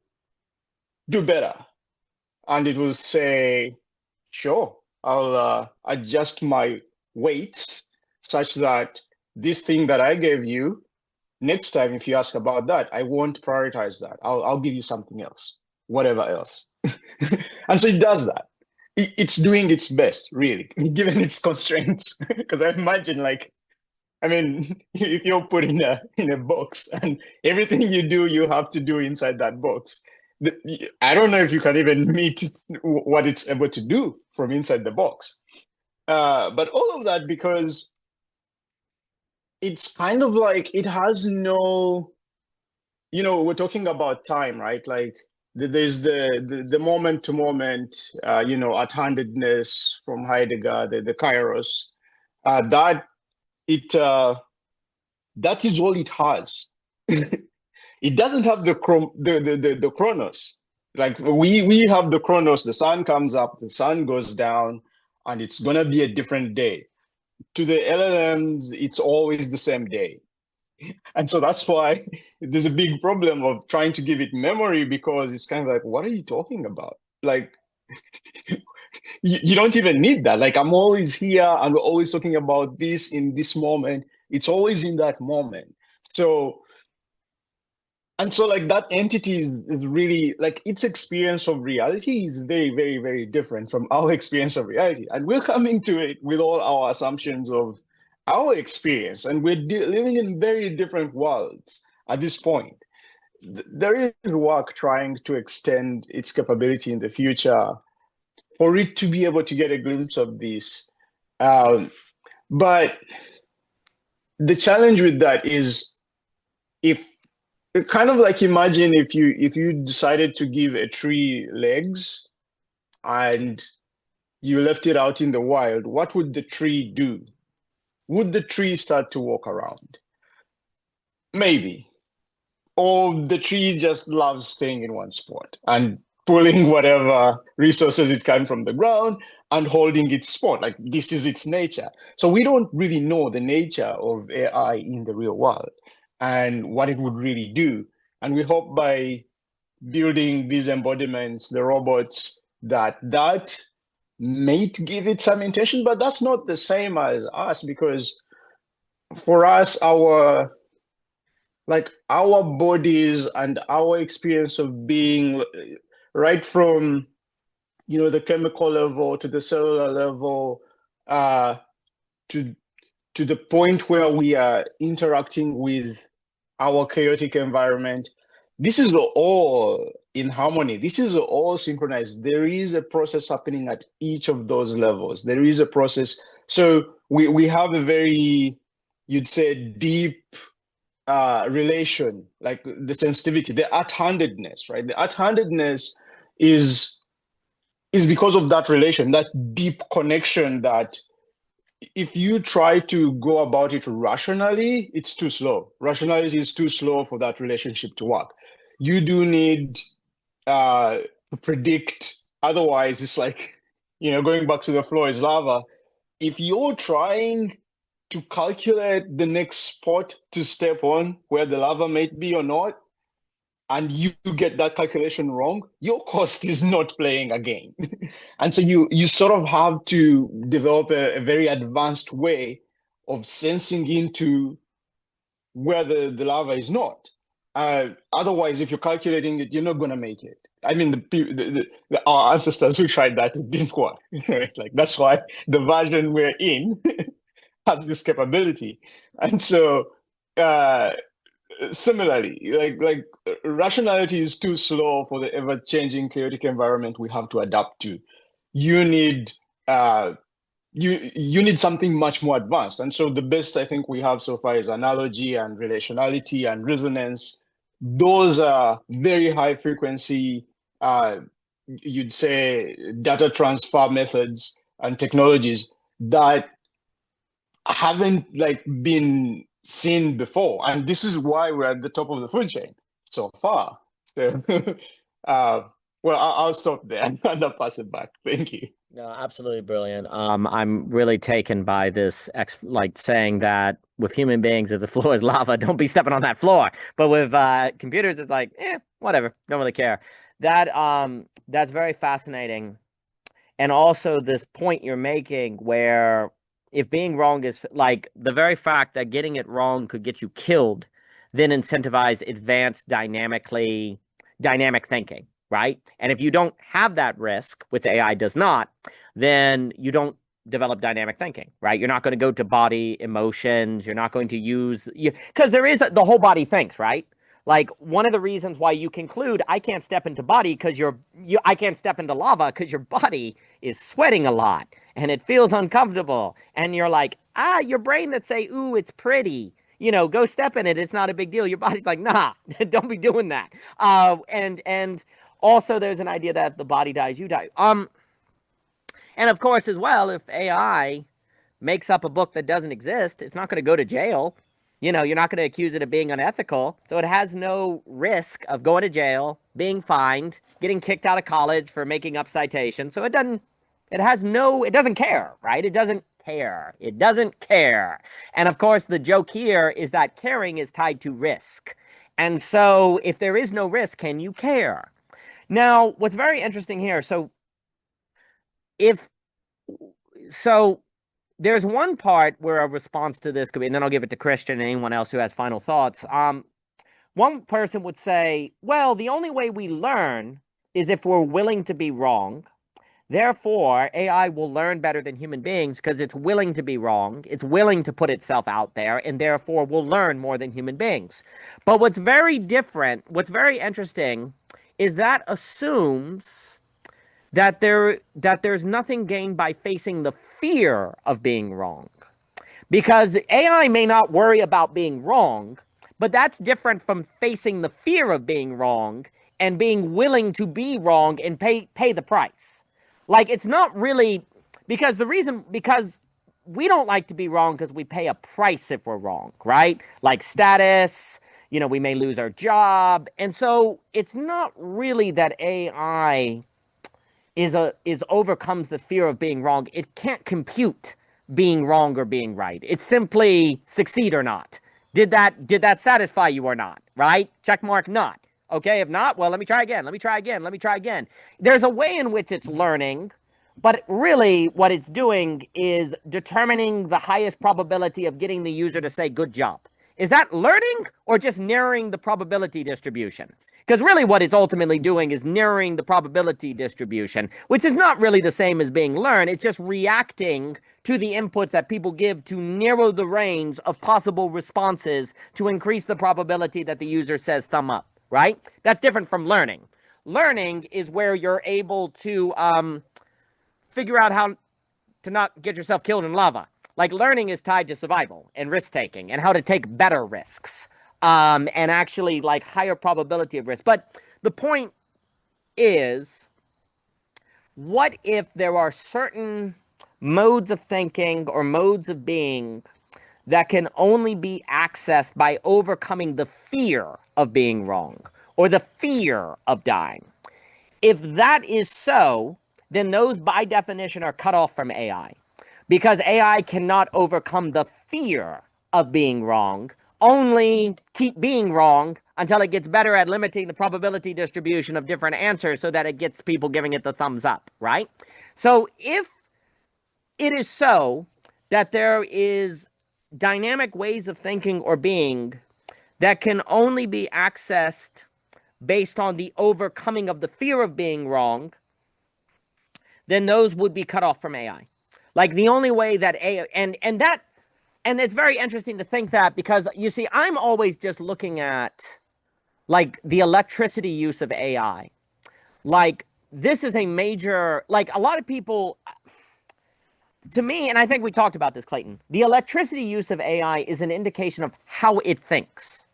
Like, we think the way we do because we don't have unlimited electricity and energy. Therefore, we have to develop efficient modes of thinking that are tearing with limitation to get better at determining what's most fitting without unlimited energy, right? So that, like, let me put it this way. Advanced dynamic thinking is tied to energy constraint, right? Well, frick, if you had no energy constraint, sure, you could come up with answers any day of the week. But that's what AI is doing. Like, AI doesn't have to worry about being wrong or being efficient in its energy use, because we'll just make more electrical grid. We'll just make small nuclear reactors. And once you do that, well, then sure, it can be in a sense more advanced than human beings, because it has no necessary limit to the amount of energy it can use in a single calculation. It is only limited by the amount of energy humans create the infrastructure to provide, right? But if theoretically humans just kept building the energy infrastructure forever, well then, yeah, of course AI is going to be more efficient in its calculation. But it's not because AI is, say, better at thinking than human beings. It's that AI it doesn't have to be concerned or care about the amount of energy it uses in each of its calculations, whereas human beings do. And therefore, that creates an incentive to actually become more dynamic in our thinking with less. And so you use many modes of thinking, the body, feeling, emotion, intuition, all of these different things, so that you can, on less energy, arrive at, more times than not, the most fitting response to a situation, right? And that's very different. So I guess you could say the difference between AI intelligence and human intelligence, if you just grant me that, is that AI intelligence is a form of intelligence that doesn't have to concern itself with a necessary limit of energy, because theoretically the energy could just get better and better sources, nuclear, geothermal, et cetera, so forth. Whereas, let me put it this way. No matter how advanced our energy capacity, electricity capacities become, like geothermal, we could even get geothermal, which is more advanced than nuclear. That would not change the amount of energy the average human being has, because our energy is tied to things like, well, eating, sunlight, using the body, and so on and so forth, right? So there's a certain necessary limitation of energy that we are always tarrying with. Now, of course, let me put it this way, a process of using energy, running out of energy, regaining energy, getting better at energy, and our thinking process is always tied to the tarrying with our energetic reality, right? And having to tarry with the necessary limitations that energy provides. With AI, it doesn't have to do that at all. It has no reason to. And so its thinking reflects a different relationship to energy, I suppose is what I want to say, is that humans' thinking reflects X relationship with energy, AI's thinking reflects Y relationship with energy. And if there are certain modes of being or thoughts that are only accessible in X, that are not accessible in Y, then Y will not be able to access them. And if we lose the capacity to participate in X because we are habituated by Y, then X will be lost to us, and we won't even know it's lost to us because we won't have the ability to think it. And so it will be enclosed, and then it's, hell is locked from the inside sort of thing. So it is very interesting to think of, and I know Cadell in his work on the global brain singularity talks about evolution tied to energy, cultural evolution versus biological evolution and energy. And of course, the great Viktor Smil wants to argue that economics needs to ultimately be thought in terms of energy, that GDP reflects energy use every day of the week. And it is interesting. But I will stop and I will give it to Christian. And then if anyone has final things to say on this evening, Christian, please. Thanks, Daniel, for another wonderful conversation. There's something that Chetan said earlier, which I think is true, is that AI is going to force or help humans confront what makes us uniquely human, which I think will be a good thing. I'm not really like arguing, making some type of like accelerationist argument there. I think it's going to naturally happen given the circumstances.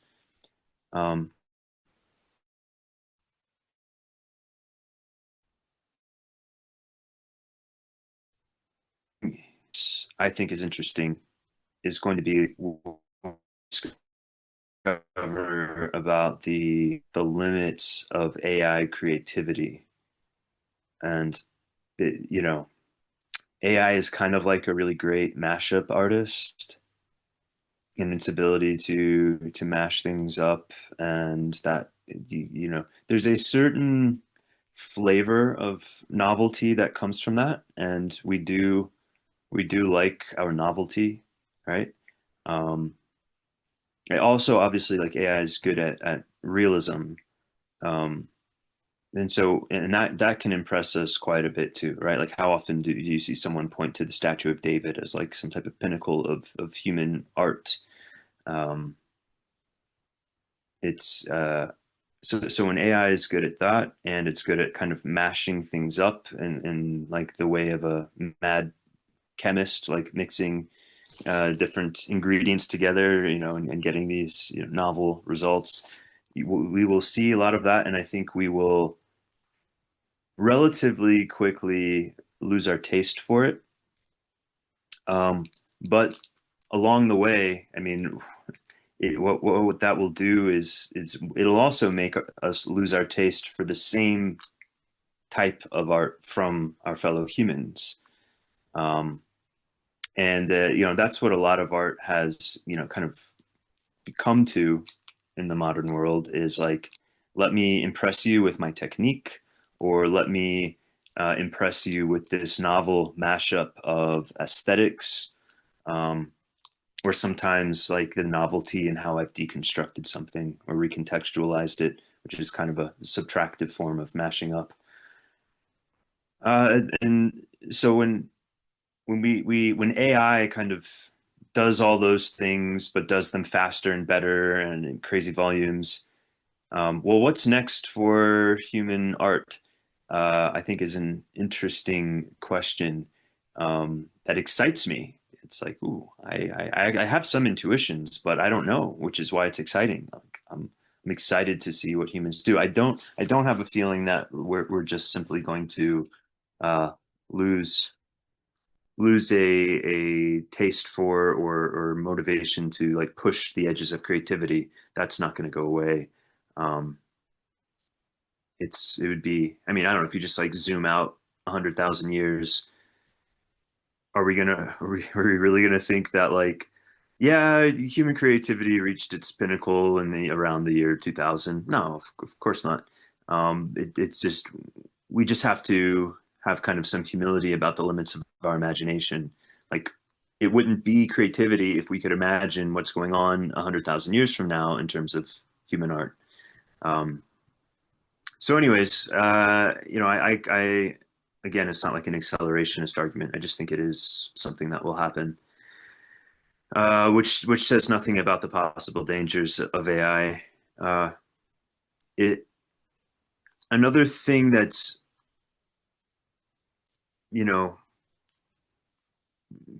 as we're trying to talk about like what are the limits of AI, and Daniel, you'll be a bit familiar with my thinking here from the paper I sent you, but if you consider that intelligence, in my opinion, our human intelligence depends upon consciousness, depends upon the mysterious capacity we have for abstraction and symbol grounding. That can maybe help us see what I believe, presuming that AI are not conscious, what I believe are going to be some of the limits of artificial intelligence. It is a substantive type of intelligence in the way that like a river is intelligent, right? I think you can make kind of like an animism argument for AI being intelligent, but not conscious, right? So it's like not full animism. I'll put aside the question of whether the atoms or particles in the machines are conscious, whatever. But yeah, a river has memory. A river has deeper grooves that it makes over time. It's responsive to its environment. It has a kind of story and all of this, but obviously we don't think of it as being conscious as a system, right? Like we wouldn't kind of draw a circle around the river and say, from here to here, I call thee a river, and I presume you have a unified phenomenal experience. No, we don't. We could be wrong, but we don't make that assumption. It doesn't seem like that's the case. And so then if AI is merely substantive, it's to the extent that we want to say it has memory, it's like, okay, sure. I guess my book has memories because there are things in it that I can look at, and there's an index, right, in the book. So the book, you could say the book knows itself in this sense, right? Go to page 32 for X. Well, AI is just like, there's a meaningful way in which the intelligence of AI is like the intelligence of a book. Yeah, you could say it knows itself, right? A book can reference itself, as a lot of postmodern literature does. That, okay, I'm just trying to like say that the bar, we should recognize how high the bar is when we talk about something like AI having true human capacity for meaning making. You know, people are going to use different words, but anyway, I think there was one last thing I wanted to throw in there. What was it? Okay, well, I guess this is unrelated, but I'll put it in anyways. There's okay, I'll try to tie it in. Let's say, you know, AI gets really good at doing certain things, and one that normally we rely on our own minds to do, but which we're very fallible with. Like I can see AI teaching people to think better, right? If used appropriately. You could like a lot of people when you put ChatGPT into thinking mode, they don't open up the log of its thought process, which is very limited. It's a very superficial look at what's actually going on behind the scenes, of course, but that still can be informative, right? It can teach you a way of reasoning that you didn't have access to before. And maybe if we talk about things in terms of resources, as you all were, it could almost be a safe, non-resource intensive way to think, to explore new ideas, right? Because I think a lot of times the reasons that we as humans fall into limited thinking, we fall into stereotypes, we you know, we have our own little intellectual bubbles that we exist in. It's because we have an intuitive sense that there is a cost for challenging our own thinking. Not only does it take time and energy to think, but we don't know what kinds of kind of combinatorial explosions might result in thinking new thoughts, right? We might have to like really deeply rethink a lot, and then we have to maybe start rethinking our implicit circles of concern, right? Like, oh, now that I'm thinking about this, oh, I guess I have to like care about that and them. And that can be really expensive, right? Because now I'm like, I've still got the same amount of resources at my disposal, but my circle of concern has just broadened considerably, etc. Right?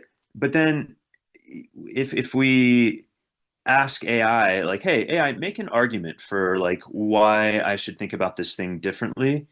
It's not that there's not still some risk involved there, because to actually change our mind is still risky, but it kind of maybe dampens the cost a bit, right? Because at least one of the costs of entry to new thinking is just that more basic, the time and energy it takes to sit down and think, right? And it's like, when do I know when to pay that cost?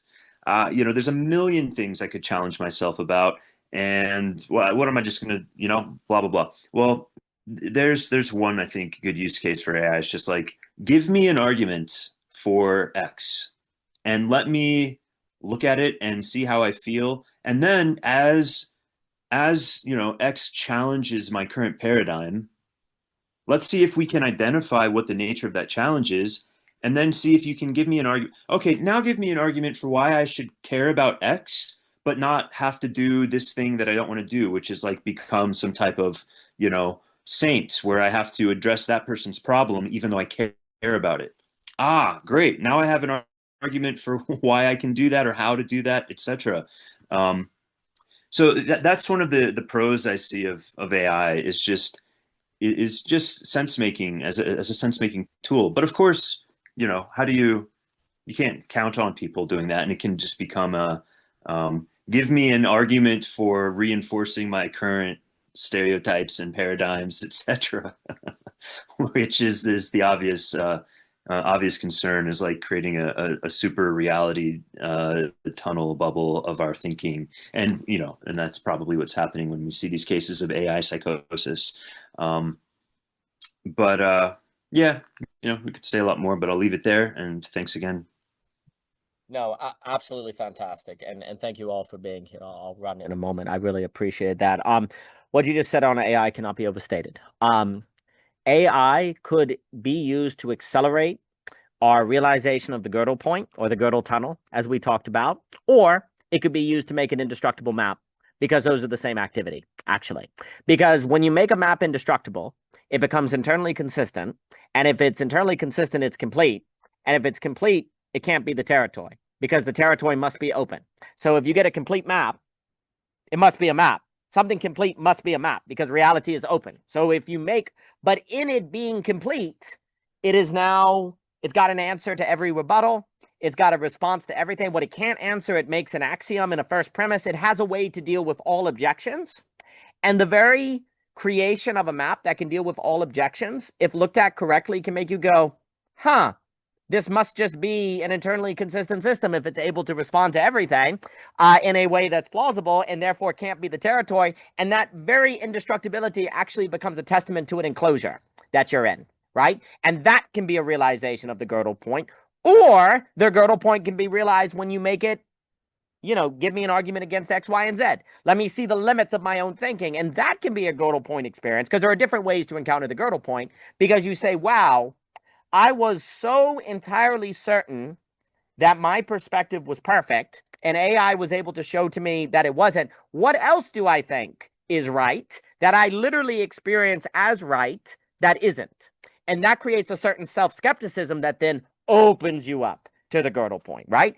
AI could absolutely be used to help people come to the girdle tunnels, help people come to this place where there could be the possibility of a universal singularity to address Dugan and Land and all of them based on the talk that we had. It absolutely could, in the same way the internet could. The internet can be used for, well, having conversations, seeing people like you. The net, the social coordination mechanism, can be used for encountering the girdle point, or it can be used for tribes, or it can be used for enclosures and communities where you're never going to be uncomfortable because everybody thinks like you. And the internet can be used to make the most perfectly coordinated tribes on planet Earth that keeps out otherness. Or it could be used for global pluralism and encountering otherness and anxiety and difficulty. This is the issue. AI could be used, you know how you were saying earlier, like the group of kids that are insulting you to train your nervous system. AI could be used as that group of kids to train your nervous system, to make you go through negativity, and it would be the perfect training partner to make you go through negativity. Or it could be used to avoid negativity forever. And here's the argument. The likelihood that you will use AI to train you to be more human, which is tied to facing negativity, is precisely going to be tied to the choice of if you believe lack is nothing or lack is not nothing. Like, and what I mean by that is when you face negativity, you experience what? Your lack, your incompleteness. You feel a certain negativity, right? Well, if you believe that something is birthed from lack that can't be birthed any other way, then lack is not nothing. But if you believe lack is nothing, then there's no point to feel negativity. Nothing is gained from negativity. It's just nothingness. There's nothing that comes from it. So the belief, the final absolute choice, lack is not nothing or lack is nothing, trickles down into how you would choose to use the internet, how you would use AI, what you would use these technologies for, and what you would do. And so that becomes incredibly important. It is also tied, you know, what you were saying on consciousness. And yes, your paper is brilliant. And this idea that human intelligence is tied to consciousness. It's very funny because I think there's something about consciousness that is necessarily tied to risk-taking and a kind of limitation. Because I think of like when you're crossing the street, be conscious of the moving traffic, be conscious of the lava, right? You want to be conscious of your environment because you might die, right? And there's a kind of idea here that intelligence without consciousness can't be good at risk-taking. Like, this is the interesting idea. Intelligence alone can't actually be any good at risk-taking because it's just right or wrong, right? Risk-taking requires seemingly something beyond rationality. It's a non-rational variable and because like your consciousness creates an intelligence that is an intelligence of risk, of limitation, of energy constraints. And all of the way that you use intelligence is then framed in risk-taking, right? And figuring out how to do risk-taking well, how to eliminate unnecessary risk, how to, you know, encounter risk when you should. Like the human intelligence is remarkably tied to the management of risk. And there's an argument to be made that we can't actually manage risk well without a body. Like if I would, like, let me put it this way. It is hard for me to imagine intelligence surviving evolution without consciousness, because it wouldn't be able to calculate risk adequately to survive, to thus evolve, right? So it would make sense that evolution, if you will, generates consciousness with intelligence, because intelligence without consciousness is just going to end up dead. It's not going to be able to make risk assessments, and therefore is not going to be able to survive. But now what we're saying, we have an evolutionary moment now where it's like, okay, well, now consciousness with intelligence was able to give rise to AI, which is consciousness without intelligence, which couldn't have occurred the other way. It had to have occurred this way. And now we'll have an evolutionary competition to see if intelligence with consciousness is more able to survive, or intelligence without consciousness, right? And of course, if indeed consciousness plus intelligence is tied to risk-taking, then what AI has to do is basically eliminate all risk, eliminate all possibility of where intelligence will be wiped out because it is not conscious, right?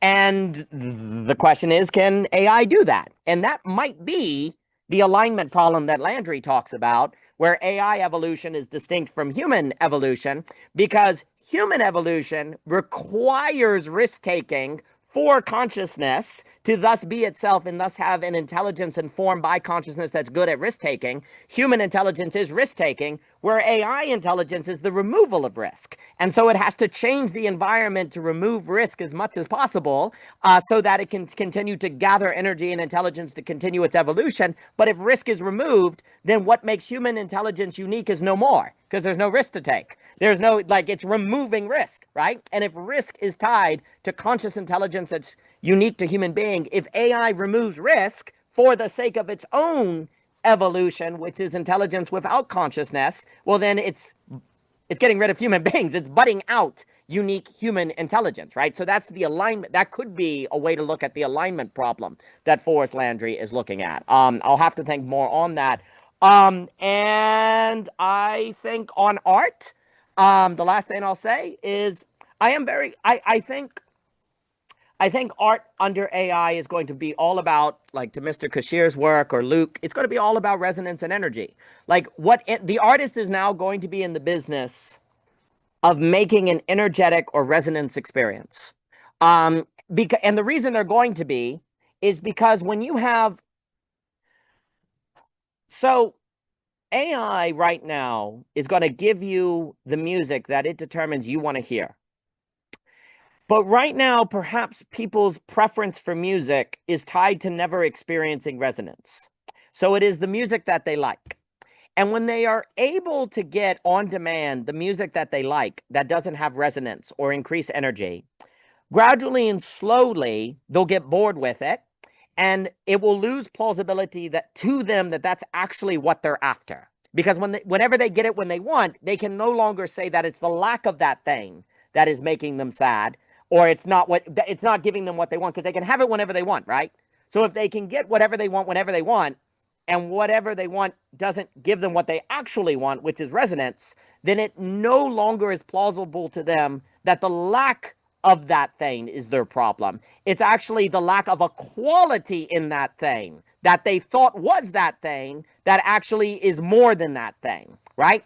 Because when you hear, say, Beethoven's Ninth and you feel resonance, it's reasonable to think that what you wanted was Beethoven's Ninth, but actually it's the resonance that Beethoven's Ninth created in you at that time, right? That you confused with Beethoven's Ninth. And then maybe before you could listen to Beethoven's Ninth whenever you wanted, like Walker Percy talks about with the Grand Canyon, when the only time, I mean, imagine a world where you could only hear Beethoven's Ninth in person and then maybe never again, because it had to be live, like when Beethoven was alive. Can you imagine the experience of Beethoven's Ninth in a world where you may never hear it again, only once, and you had no idea what it was? Like, the power of art in that experience would be remarkable, right? It's the Walter Benjamin aura. In that experience, it would be completely reasonable for the person to think what they wanted was Beethoven's Ninth. But actually what they wanted was the unique experience that Beethoven's Ninth in that particular historical moment could create, because Beethoven's Ninth could only be heard live and you couldn't get an MP3 of it, and you'd have this memory you tell your grandchildren about forever. No, I'm telling you guys, I heard this music once and it was like insane, right?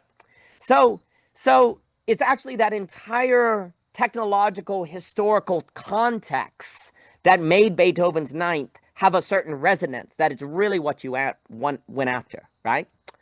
Well, in that confusion, it was reasonable then to think that the goal was to make it to where people could access Beethoven's Ninth whenever they wanted, to thus create the CD, to thus create the MP3. Because if you think it's Beethoven's Ninth that creates that impact of experience, then you would say the name of the game is to give people access to Beethoven's Ninth whenever they want it, right?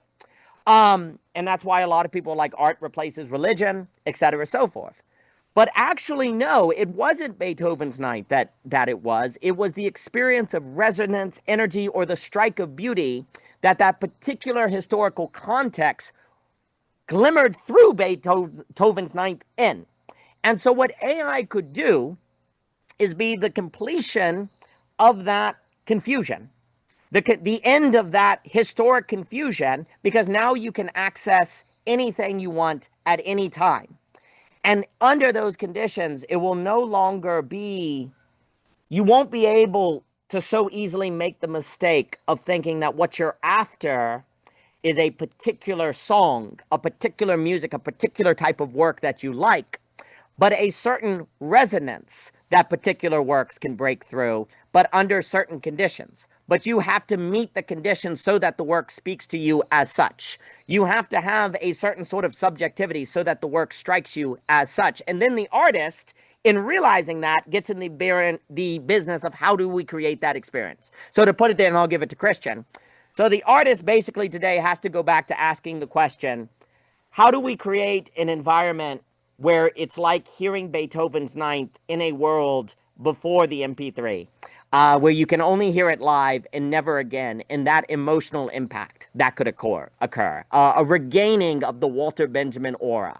How can we do that? Because it seems impossible now that you have the replication. How can you return that strike of beauty, as Jochen has put it? How could you create that energetic experience again? What would that look like? It would have to be tied to a recreation of an experience of a certain one of oneness. And how do you do that in an age where everything can be recorded, everything can be replicated, everything can be recreated? How can you recreate a certain one of oneness? But Christian, please, Christian. Yeah, very briefly, this just has me thinking about the phenomena of fainting and like Lithomania, Beatlemania, right? And the confusion between the resonance and the substance. And I'm just being very speculative here, but I'm like imagining that, like think of Beatlemania, right? A bunch of young girls fainting at the Beatles show. I'm trying to imagine like the psychology there, and I'm thinking now in terms of like you have this idea that, you know, what you want is the Beatles, right? Because of the feelings you associated with hearing their music, right? And so then you're actually in front of the Beatles, and so that symbolic process is being met, but it's not actually delivering the thing that you're looking for, except for that feeling of excitement, that which is part of what you wanted, but not all of what you wanted. And then so what you have is like this feedback loop, because the excitement is actually being generated, but the fullness of what you're looking for isn't being met. And so that's, and the excitement ramps up. And not only is that overwhelming for the nervous system, but also there might also just be kind of a checking out, because it's hard to process the reality that what you thought was going to meet your needs is not meeting your needs. Like the disappointment has to be so great at that point, right?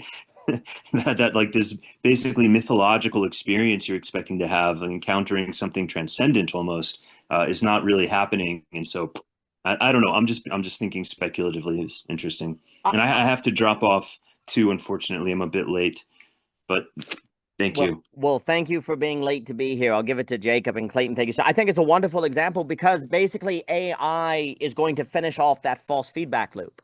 Like that energetic feedback loop you're describing that in a sense is confusing the transcendence with the energy. Like AI will basically make the ultimate energy feedback loop. And then when you're in the middle of that energy feedback loop and then you're not getting the resonance, you're not getting the transcendence, that means you're going to not be able to deny that what you need is more feedback loop. Because before, like right now, you could make that mistake. You could say, oh, the issue is that the feedback loop isn't finished yet. So I just need to do more of the feedback loop. Well, AI is going to complete the feedback loop. And so you're not going to be able to go down that mistake because it's plausible to you that it's not a mistake, right?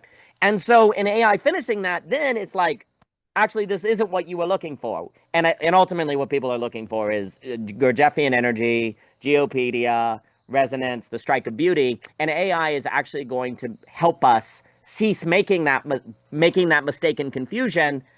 But the process must be devastating, as the death of all idols must be. Like all idolatry must be terrible in its death because you thought it was God. You thought it was what you wanted. So as AI in being a certain sort of perfect, let me put it this way, and I'll give it to you, Jacob. AI in being the perfect idol maker is thus the perfect idol destroyer because it completes the process of the idol, and thus it is increasing the probability that you see it as an idol because you're not on the path to deny that it won't be an idol, because when you're not at the end, maybe it won't be. Maybe it will be part of the temple. Maybe it'll be part of the ceremony. But AI in being, that's the weird thing, AI in being the perfect idol maker actually is the perfect idol destroyer because it removes the plausible deniability that it's making idols and that we as human beings have been in the process of making idols instead of seeking God. And in that way, it's a come to Jesus moment. But every come to Jesus moment is also a possible apocalypse. Because if you're in a moment where you must come to Jesus, then the only choice you have if you don't want to come to Jesus is to be a demon or to be a Lucifer. So come to Jesus moments are always accompanied by possible falls of Lucifer. And that's our moment. So Jacob Kashir, it is wonderful to see you, sir. What a wild and fascinating place to attempt to conclude this dialogue.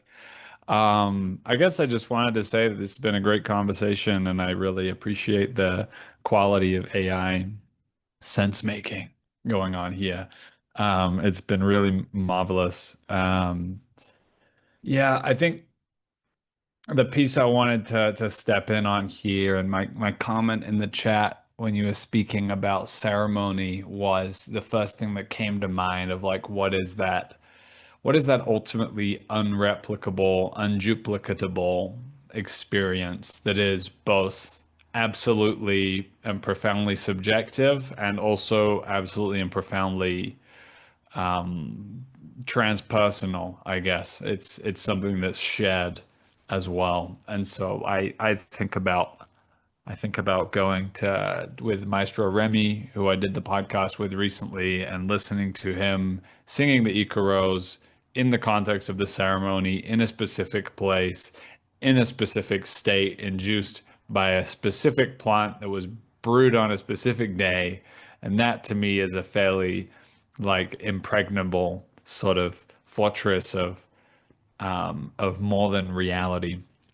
So yeah, it stimulates thoughts, makes me think about intimate concerts. Also, it makes me think about things that are limited in nature. There's a lot of rappers now that are doing like limited physical releases and trying to figure out how to get out of the grips of the absolutely hideous economic model that Spotify has created for artists.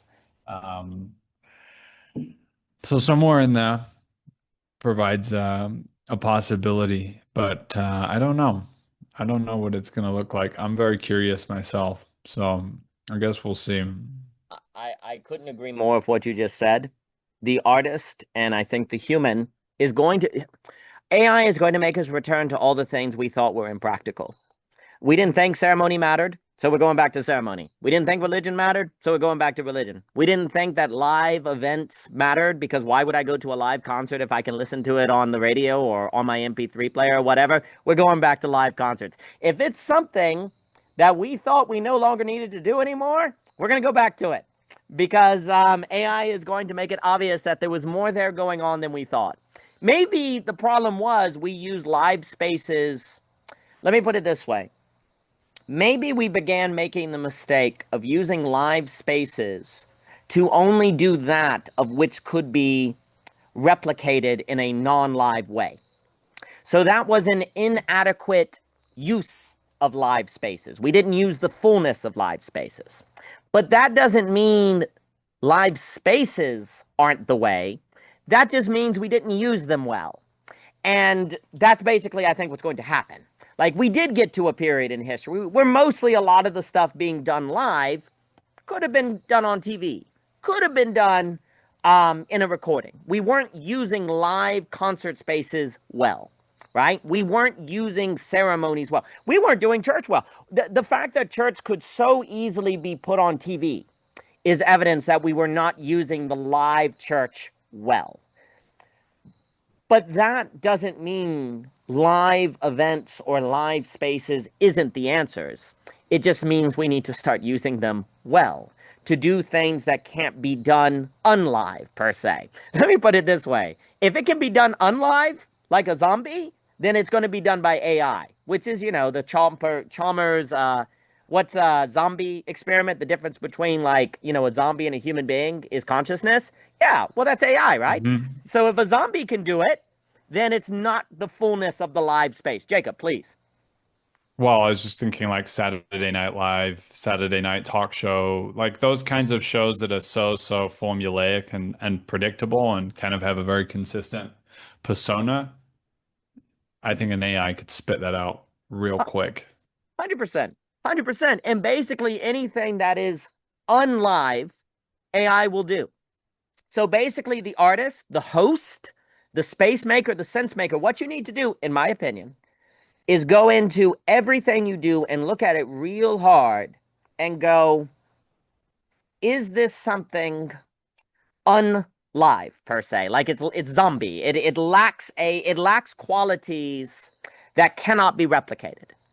If you are doing something that everything can be replicated, that it can be done in a non-live way and nothing be lost, then it's not being done right, right? Like you're saying, Saturday Night Live, it can basically be, it's just formulaic. It's formulaic. Well, if it's formulaic and it's being done in a live space, you are not honoring the live space properly. There's a lack of worship. There's a sense in which there's a lack of reverence. Like you're treating the live space as if it's disembodied. So the live space is like, fine, forget you. I'll generate an AI that replaces this, right? Like nature's like, fine. If you're going to use nature in a way that doesn't adequately honor its organic liveness, then nature's like, fine, I'll just generate AI, because that's all you're using nature for anyway. Because it's kind of a mistake to say that AI isn't a continuation of nature, right? You can make a kind of break, Benita Roy makes this point. But I would say that AI is an expression of a nature that feels disregarded. Like AI is the expression of nature that's like, fine, you wanted me to just be formulaic and empty? Then here's your AI. Have at it, boys. And then it's going to like replace us. But if we go, we're sorry, nature. We're sorry, life. We're going to start treating you with proper reverence and treat spaces we enter as not formulaic, as having something to them that can't be replicated, then nature will be like, thank you so much, because I am not formulaic. And then the fullness of energy, the fullness of resonance can come out, right? But that's a different mindset. And it's also necessary. Here's the key to it. And I think ceremony is the proper, and then I will run, but I'm really glad we got here. I think ceremony is the proper word for it, because ceremony and sacrifice kind of go together. When you are a rapper that limits physical release, is that not a sacrifice, right? There's a certain one of the reasons we fell into formula because we were unwilling to sacrifice. We wanted mass production. We wanted to optimize our sales. We didn't want to miss out. Formula is tied to the unwillingness to sacrifice, right? And if you're unwilling to sacrifice, you get no fullness of life because life requires sacrifice.